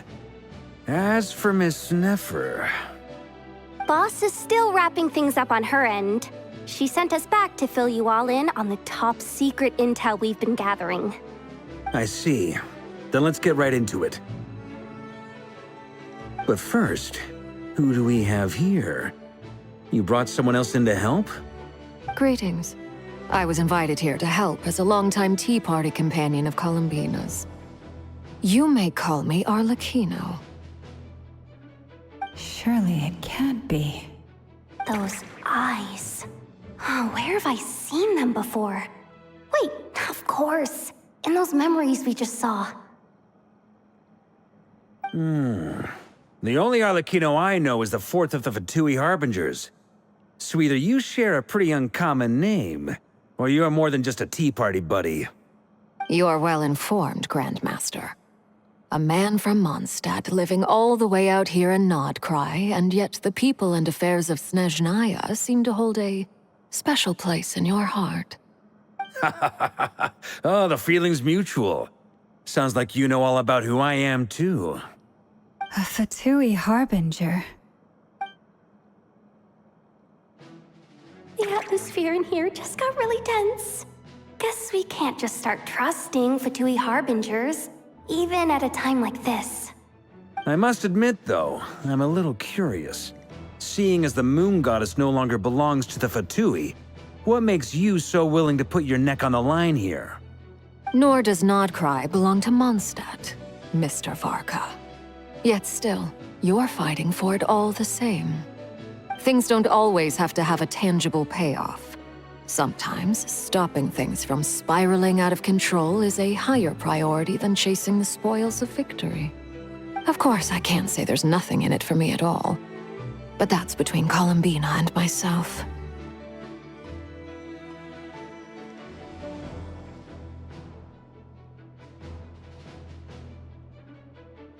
Forgive me. I don't mean to doubt you. It's just that the Fatui really have been the source of many of our troubles. We have our own way of doing things here in Nodcry. But ever since they arrived, the Fatui have treated us with nothing but hostility. I know there's been a lot of bad blood between us in the past. I've done my utmost to avoid friction whenever I could. But sometimes fundamental conflicts of interest simply can't be settled amicably. That's why I'm here solely in a personal capacity. This has nothing to do with the Fatui. As a gesture of good faith, I'll be frank. I can help Columbina track down the iridescent moon's marrow, which will help her restore more of her power. Anyway, what else is on the agenda? Let's begin. She says she'll be frank, then completely skips over the details. Looks like she doesn't want to give away too many secrets after all. But she clearly wants to change the subject. It'd be awkward if I tried to bring it up again now. I guess we'll just have to go along with it. She's the fourth of the Fatui Harbingers after all. One look and you can tell she's not someone you'd want to mess with.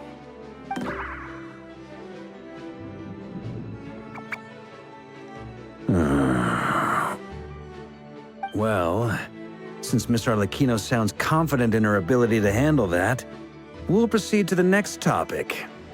Yehoda, time to share that top-secret intel. All right, listen up, everyone. First, we now know that Rerir was originally a Conrian secret agent whose primary mission was to hunt down and assassinate the so-called Dregs of the Crimson Moon. The Dregs of the Crimson Moon? Mm-hmm. In the memories, there was a lot of talk about the Crimson Moon and Eclipse, and a whole bunch of other stuff from the time of Conria. To my knowledge, those were the names of two different Conrian dynasties. Long, long ago, it is said that the people of Conria worshipped the Crimson Moon, drawing a mysterious power from its reflection.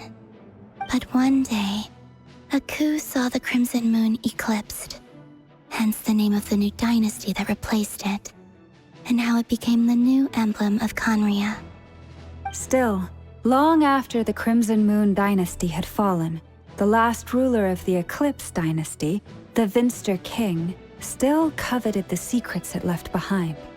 So, he sent the Rerir of Solnari to secretly hunt down the Crimson Moon's few remaining followers. In those days, Rerir showed no signs of madness. In fact, he was as normal as any other person. Oh, and he had a fiancé, or at least a would-be fiancé, called Tholindis. What's the matter?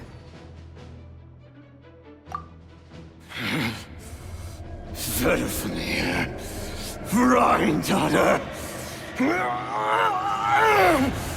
Tholindis.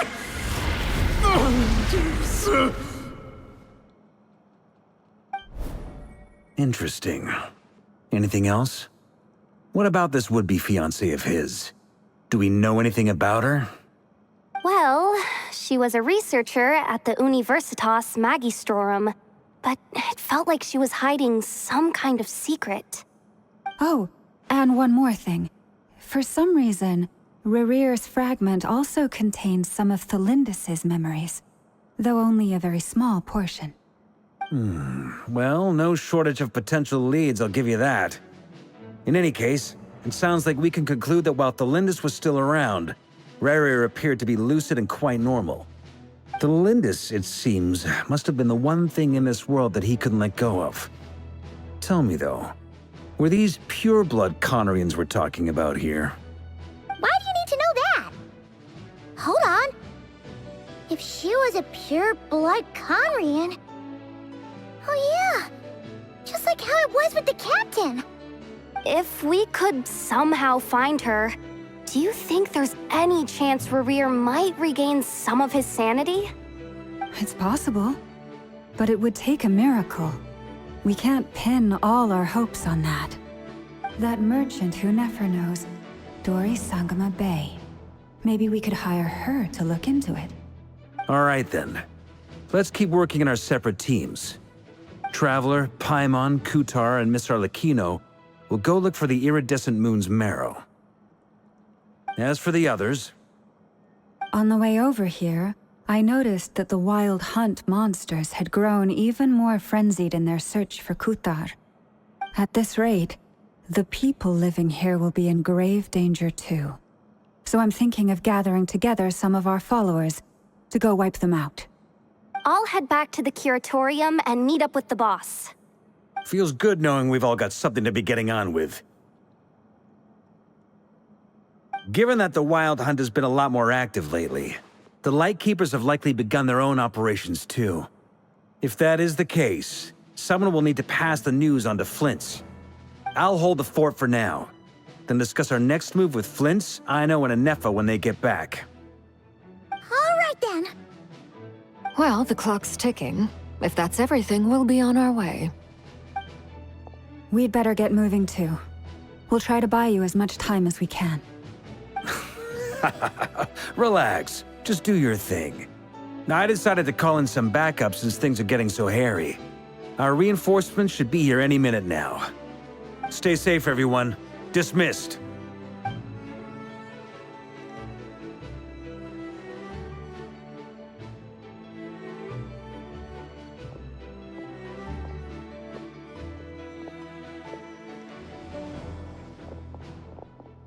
We're back. Did we get here a little early? Or a little late? A tad late. The others have already set off. To summarize, our resident moon goddess has found us a new ally, and Boss Nefer has uncovered some promising info. Everything going smoothly on your end? Not great. I don't know how long we can stall them for. The decoys are getting taken out way faster than we imagined. I'm gonna make some more later, but I need a timeout first. I'm so tired right now. Oh, right! Inefa, could you fill in Uncle Varka on what we just discussed with Flint's? Sure. Uncle Varka, you previously told us about how when you went to investigate a source of the Wild Hunt in Amsvartnir, you discovered that it was just a diversion. But according to Flint's intel, several outbreaks of the Wild Hunt had already occurred in danhq in the period leading up to that. That was before Rerir had regained his body, when he was far from regaining his full strength. In other words, in theory at least, he still lacked the means to act in two places at once. Flint's, with everything that's been happening, the Lightkeepers across danhq are rallying to fight back against the Wild Hunt. They're gonna need your help. I know, I'm sure you're capable of coming up with something far more effective than decoys. But for now, you should stay here and get some rest. Anefa and I will head back over to Amsvartnir to see if there's anything I missed. I told you Uncle Varka would say that, didn't I? A deal's a deal. Not a word about my snack intake for the next week. Database updated. Reliability of Aino's predictions increased. What does that mean? They were betting on how you'd respond after hearing their intel. It's the obvious choice, isn't it?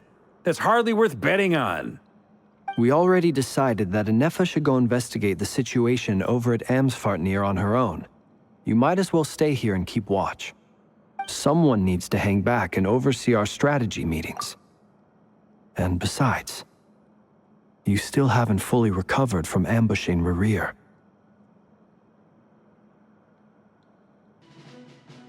So I've ended up with the easiest assignment. Well, I appreciate it, everyone. See you when you get back.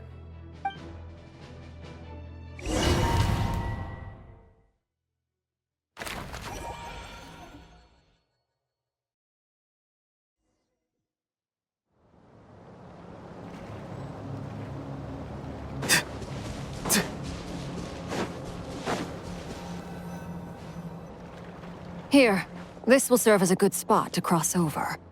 Arlecchino, hold up a second. Since you brought us all this way, would you mind telling us what you've got planned? We still haven't got the slightest idea what's going on here. And if even Columbina doesn't know where the iridescent moon's marrow is, how do you? Simple. Because I am an inheritor of the royal bloodline of the Crimson Moon, and one of the last surviving embers of the Two Worlds' flames. Huh? Are you serious? As in, you're a descendant of that Crimson Moon dynasty we were just talking about? The one from ancient Conria? Your surprise is understandable. I was also taken aback when I first learned of it. But the more I thought about it, the more I realized the signs had been there all along. When I was young, I discovered I could wield a very special kind of fire. It coursed like blood through my veins and smoldered away inside my nerves. What's more, whenever I experienced strong bursts of emotion or drew too deeply on this power, it was like some kind of presence within the fire would begin to gnaw away at me, consuming me from the inside out. Exactly. That is why my hands are like this, too. At first, I saw it only as a curse, but once I became a harbinger, the jester apprised me of the truth. Together with my own investigations, over the past few years, there are several things that I have gradually come to understand. For instance, take the so-called Crimson Moon. In truth, it is nothing more than the shattered remnants of the iridescent moon, fused with the abyss to prolong its lifespan. Since this blood flame was bestowed upon me by the Crimson Moon, it is a fusion of the iridescent moon's former power and the corruption of the abyss. You all understand the nature of the abyss well enough. I draw upon its power, and in return, it hungers for my soul. This strange blackness is the mark of corruption it has left behind. If I recall correctly, you once told me that if the corruption ever made it to your heart, you'd become a completely different person. Yes, and that's the reason I'm always careful not to push my power too far. It's essentially a never-ending tug-of-war. Whew. Sounds intense. Anyway, the rest of my story can wait. Is there anything else about the Crimson Moon or the Iridescent Moon that you're unclear about? Paimon has a question. So, the Crimson Moon that the Carians used to worship was actually the Iridescent Moon, right? Which was one of the three Moon Sisters. Does that mean that the Carians were to the Crimson Moon as the Frost Moon Scions are to the Frost Moon? So much of that history has been lost. We have no way of knowing exactly what they were like. But I would suspect that the Conrians weren't as devout in their moon worship as it might appear. The iridescent moon's remains simply served as their link to the abyss. Later on, perhaps someone discovered a way to make direct contact with the abyss. Or maybe there was some kind of ideological divide. Either way, a dissenting faction staged a coup and drove out the royal heirs of the Crimson Moon dynasty. Still, even with the dark sun looming high overhead, the Crimson Moon's glow never truly faded. If you want living proof, it's standing right before you. The first time we met, I sensed something familiar in your presence. When I looked at you, I felt I could see that mysterious red moon in the corner of my eye. In your flames, I saw its broken image, surrounded by a strange black aura. Well, I appreciate that you kept it to yourself. Much about the Crimson Moon is still a mystery, and I'd prefer not to end up as the object of an insane research project. Anyway, time is against us here, so if there's any other questions, they'll have to wait. I just want to make sure I've got one thing straight. In her letter, Sandrone mentioned that since you are unable to contain the iridescent moon's marrow yourself, you intend to leave it in my custody, correct? That's right. For now, it's the only way I can pay you back for your help. The iridescent moon is already part of who you are, so with its marrow in your possession, you'll be even more powerful than before. Deal. Then let's get started. Get what started? What does this place have to do with the Crimson Moon? When I first became a Harbinger, the Jester gave me a book called Paranhari, also known as Leobranto Inamorato. You should be able to buy a copy next time you're in Fontaine. It's a love story set in the Crimson Moon era, but setting aside the tangled romances of its characters, it also records a few interesting details. In the Crimson Moon era, or so the story goes, there was an orphanage that received children from beyond the bounds of this world, and subjected them to a peculiar induction ceremony. Beyond the bounds of this world? For real? And what kind of induction ceremony? The Crimson Moon sages looked beyond this world for beings with powers that surpassed the gods. But fearing they might lose control, they subjected these children to a process of refinement. They made these children crawl up a fireplace and kept asking them, "Have you died? Did you see it?" Until they finally admitted to having died and seen a crimson moon. The adults embraced the children who passed the ritual, telling them, "Within the fireplace, you have traversed the flames between two worlds. Here and now, you are born anew." The book leaves much unsaid, but I suspect that this was their way of branding the children they had enrolled, leaving an indelible mark upon them so that they would forever live in the Crimson Moon's light. That explains why I can't sense the Crimson Moon's marrow in this world. It makes sense that it would be sealed in a special space that can only be accessed temporarily through some kind of ritual. But there's no fireplace here. Do you see a chimney anywhere? Oh, are we supposed to build it ourselves? Okay, fine. Paimon will go find some bricks. That won't be necessary. The fireplace is purely symbolic. The key to the ritual is crossing the flames between two worlds. In other words, the flames that burn within me. Those burned away by such flames leave behind a kind of ghostly afterimage in the world. In the days of Conria, people believed they could be used to bridge the gap between the two worlds of life and death. In short, I can open a passage to that space for you. That's the easy part. The catch is I'll need to stay on this side to keep the passage open, so I won't be able to come with you. Once you're inside, you'll have to find your own way.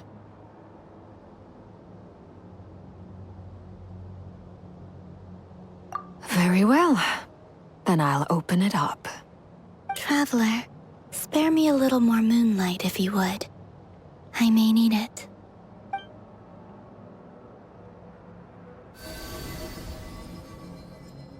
Thank you. I feel like I've recovered some of my strength now. It should be enough to move us across short distances and confront whatever dangers might await.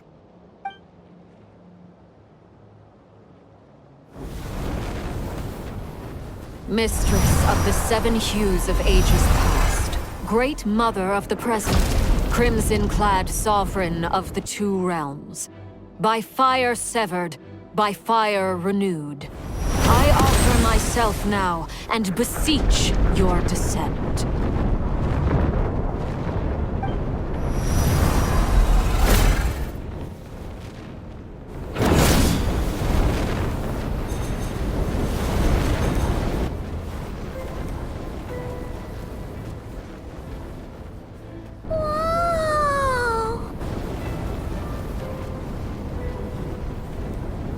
One word of advice. As you're crossing over, no matter what voices you hear, do not answer. Got it. I sense a sinister gloom inside, but also the familiar light of the moon. I feel that I am about to meet an old friend who has changed beyond all recognition. All right, let's go.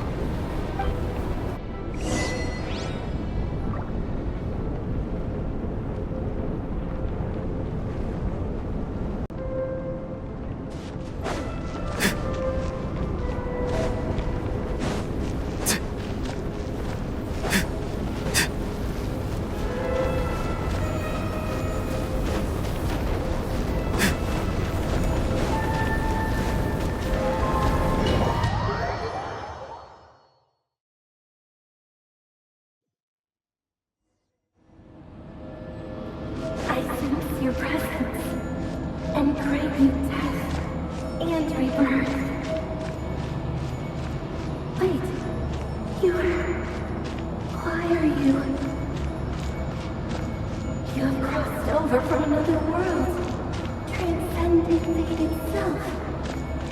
I have no right to.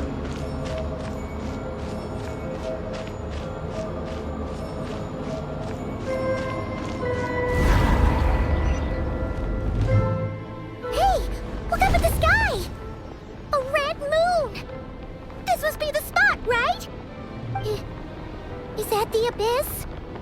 It's practically filled the entire place. What now? What a tragic sight. Fragments of your broken body, seized by the abyss and hung up aloft like mummified remains. Iridescent moon, was this truly what you wished for? Careful. There's something spooky about this place. Feels like something is lurking in the fog. Paimon's right behind you. Whatever you do, don't run off without her.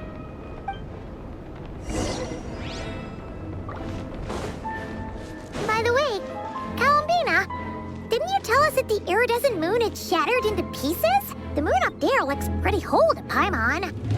How is that possible?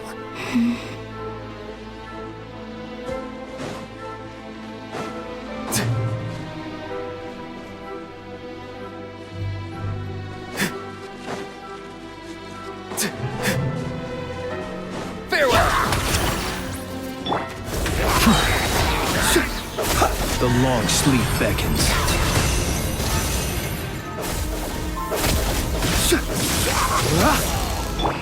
Chew on this!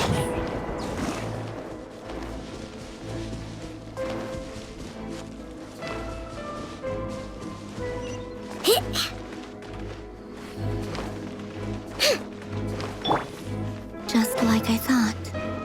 It was only a facade. Time to say hello.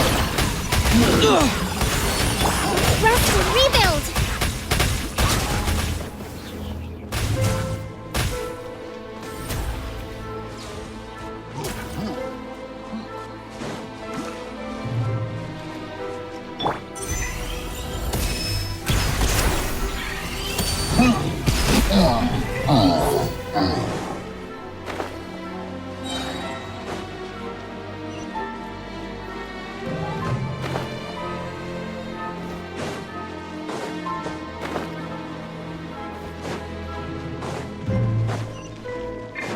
Tell me what you see. Allow me! Ding dong, water bomb!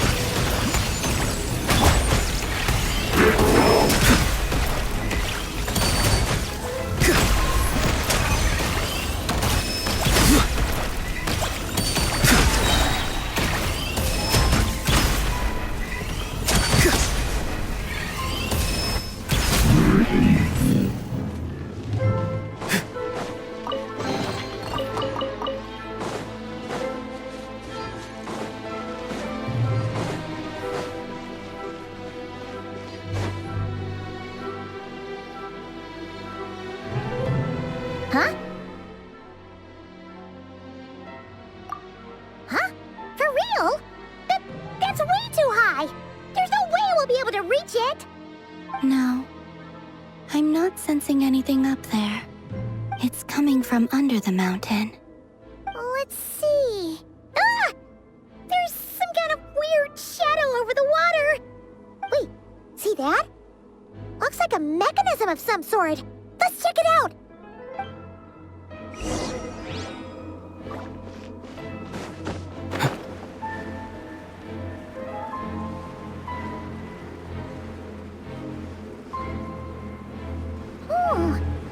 Looks like a device from the time of Kalia. Maybe people once came here to study the Crimson Moon's domain, and they left this behind. Oh, if we can activate it, we might find some clues.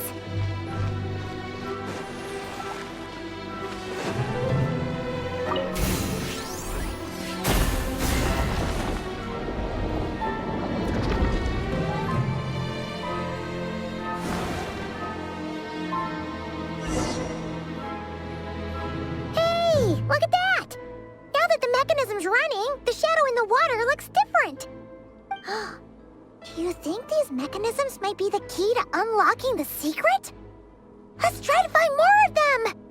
Felindis, we'll leave the rest of the research in your hands. We'll be heading back now. I hope this isn't ruining date night.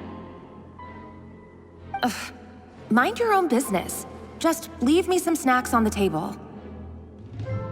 Felindis? Is that Rerir's girlfriend? How come we're hearing her voice here? Oh yeah. So, do you think she was studying this strange space all along? The Abyss has made this space extremely unstable. Maybe that's why some of the things she said and did were preserved here. Like echoes. Or after images. Whenever I see this view, it takes me back to a poem from my childhood. Waning moon, oh lifeless damsel, weeping on the mountain crest. Mourning still in wistful tone, her fragile soul now laid to rest.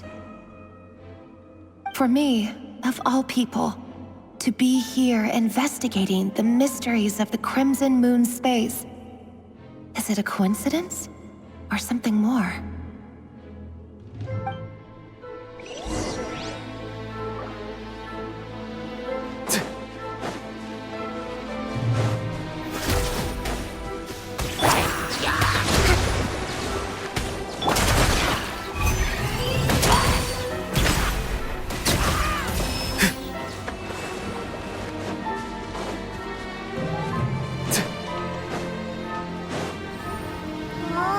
Looks like the Abyss has messed up this mechanism. We need to find a way to get it working again. Let's see if there are any other devices nearby. Go! You're free now! Look, the rainbow!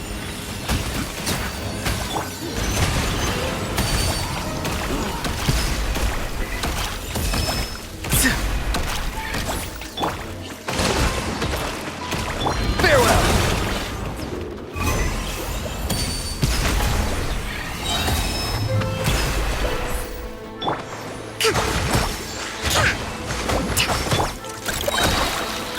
Rush attack!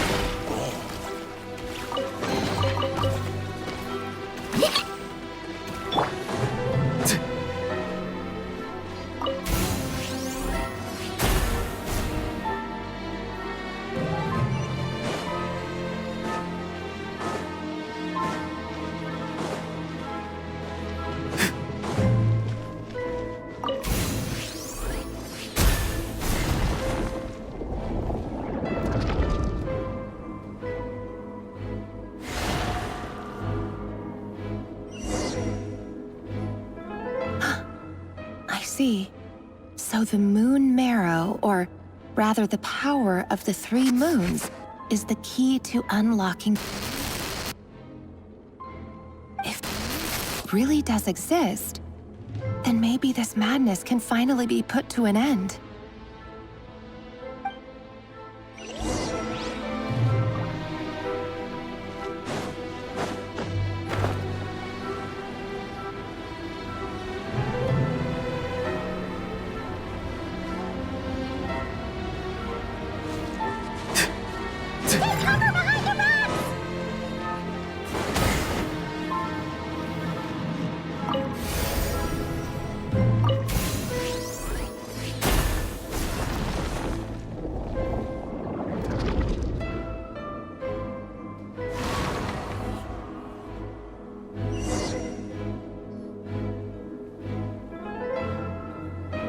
With the Abyss inhibitors in place, I should be able to access the chamber with the moon marrow. Oh, Rerir, with every step you take, you're drifting further from what you truly desire. But you're not the root of the problem. Ever since that outsider set foot in Conria, the Vinster King has sunken deeper into madness. If only I could get my hands on that outsider.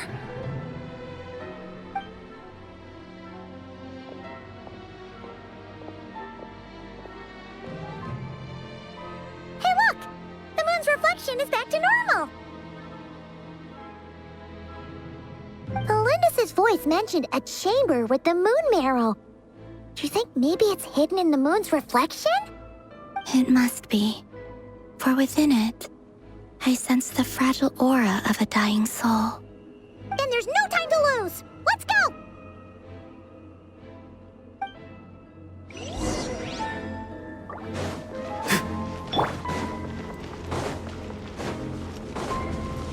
Billowing surge!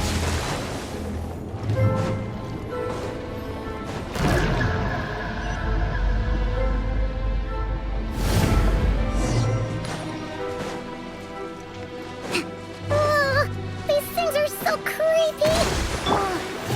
Looks like we'll have to destroy them if we want to get to the iridescent moon's marrow!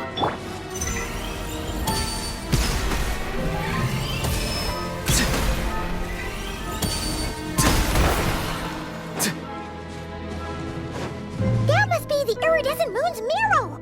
Oh, but we'll need to destroy these things before we can reach it!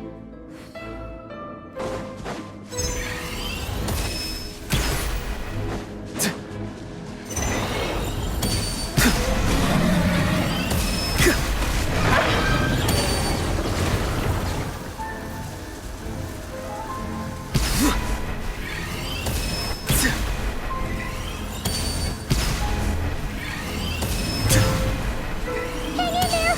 We're so close!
The iridescent moon's marrow, still burning away like an undying flame, yet now contaminated by the abyss.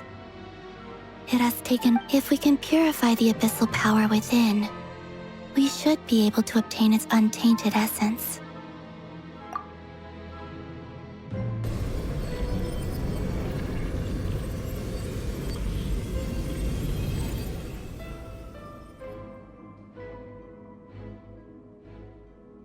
It's so cold.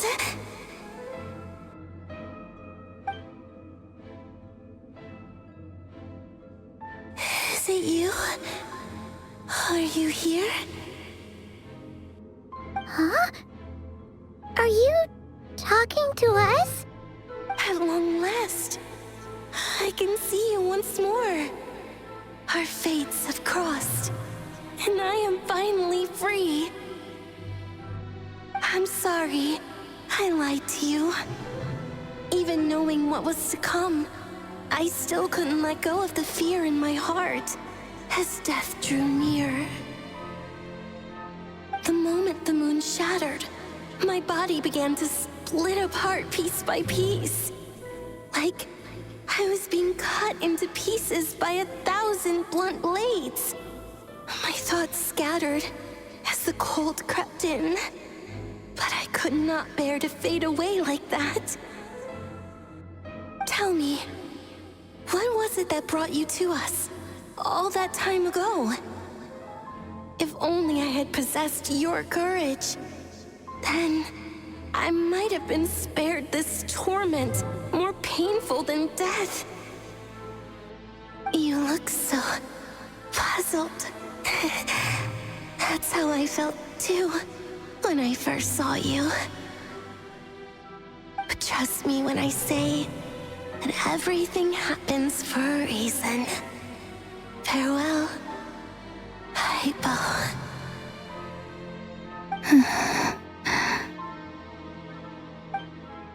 What was that all about? Was that the goddess of the iridescent moon? Oh, it sounded like she was speaking to a long-lost friend. But none of us have ever met her before, right? Perhaps. She took me for the goddess of the frost moon she once knew. For a fading soul like hers, our auras must be too similar to tell apart. But anyway, we've got the iridescent moon's marrow now. That should help you regain your strength, right? All right, time to leave this place and meet back up with Arlecchino. Let's go!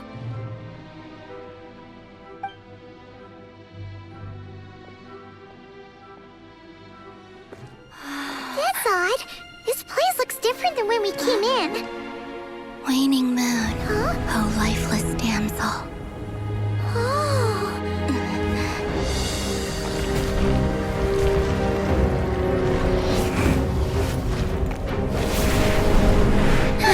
Hurry! The place is collapsing! It wants to trap us here. Who's it? The Abyss? Now we've taken the moon marrow. All that's left here is a dark will. It will show us no mercy.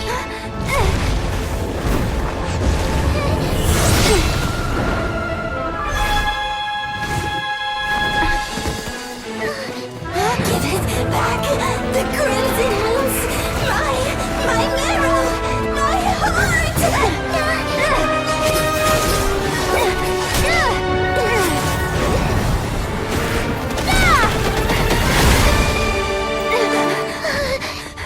Finally! Huh? Oh no! The exit's blocked! They're back! Now what do we do? This is where you fall. Witness my rise. What are you waiting for?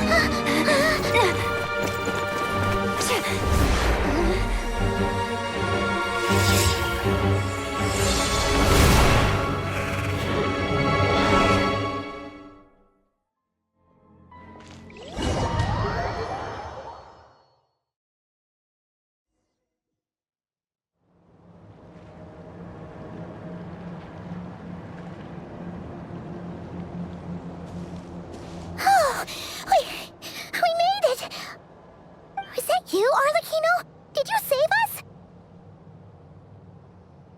Wait, your hands! They're... Oh, this?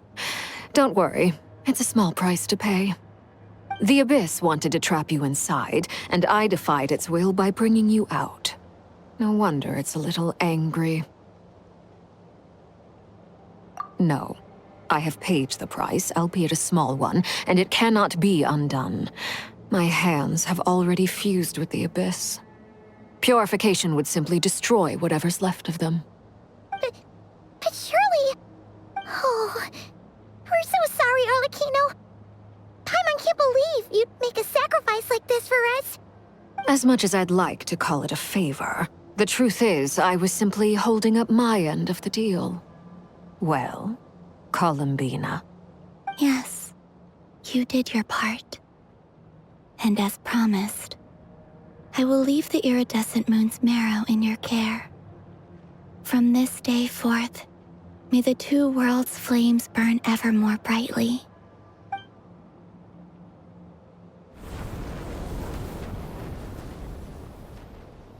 I'll take that as a blessing.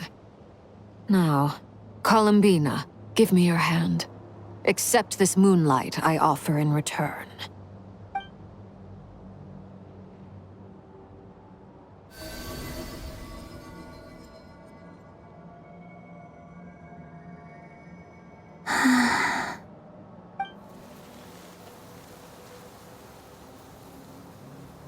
Feeling stronger? Hey, Columbina, are you okay? I'm fine. Our powers are a little at odds, that's all. By the Frost Moon's authority alone, wielding the power of the other moons was always going to be a stretch. Still, I think it's fair to say that your strength has returned, at least to the level it was at as Third Harbinger. It's still not enough. There's no way I can hope to challenge Rerir like this.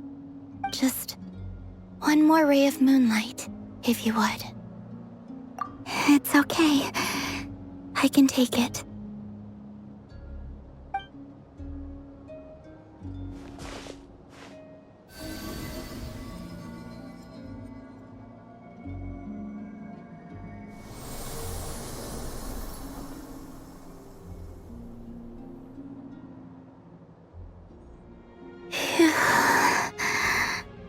How about now? Fighting fit? At the very least, I won't have to stay hidden like before. I want to see him gone from Notcry. The Rerir of Solnari and his wild hunt must be sent back where they belong. Well, it's good to have something to aim for.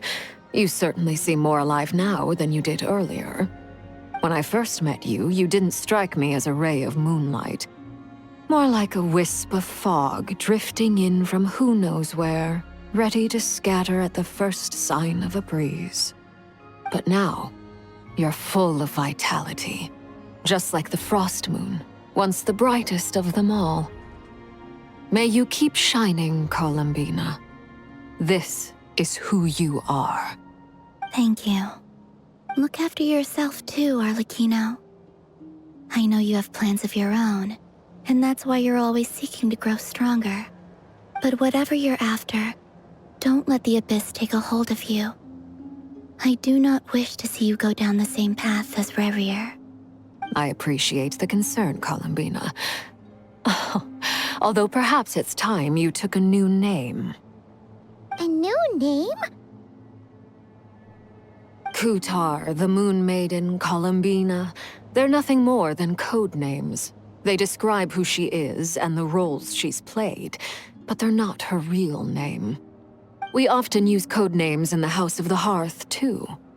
But it's knowing your real name that keeps you grounded. Up till now, you've been living a wandering life, so you've probably never really cared. All I'll say is this. Once you've defeated Rerir, give it some thought. All right. That's it from me. I'll get you back safely first, then go meet up with Sandrone. You're the best! I appreciate the gesture. It speaks to your good character. Anyway, let's get going. There are more urgent things to do right now than trade compliments.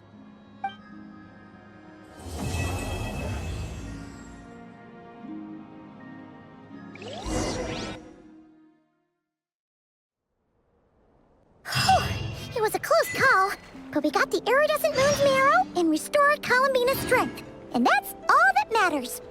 In other words, mission accomplished. Paimon wonders how everyone else is doing.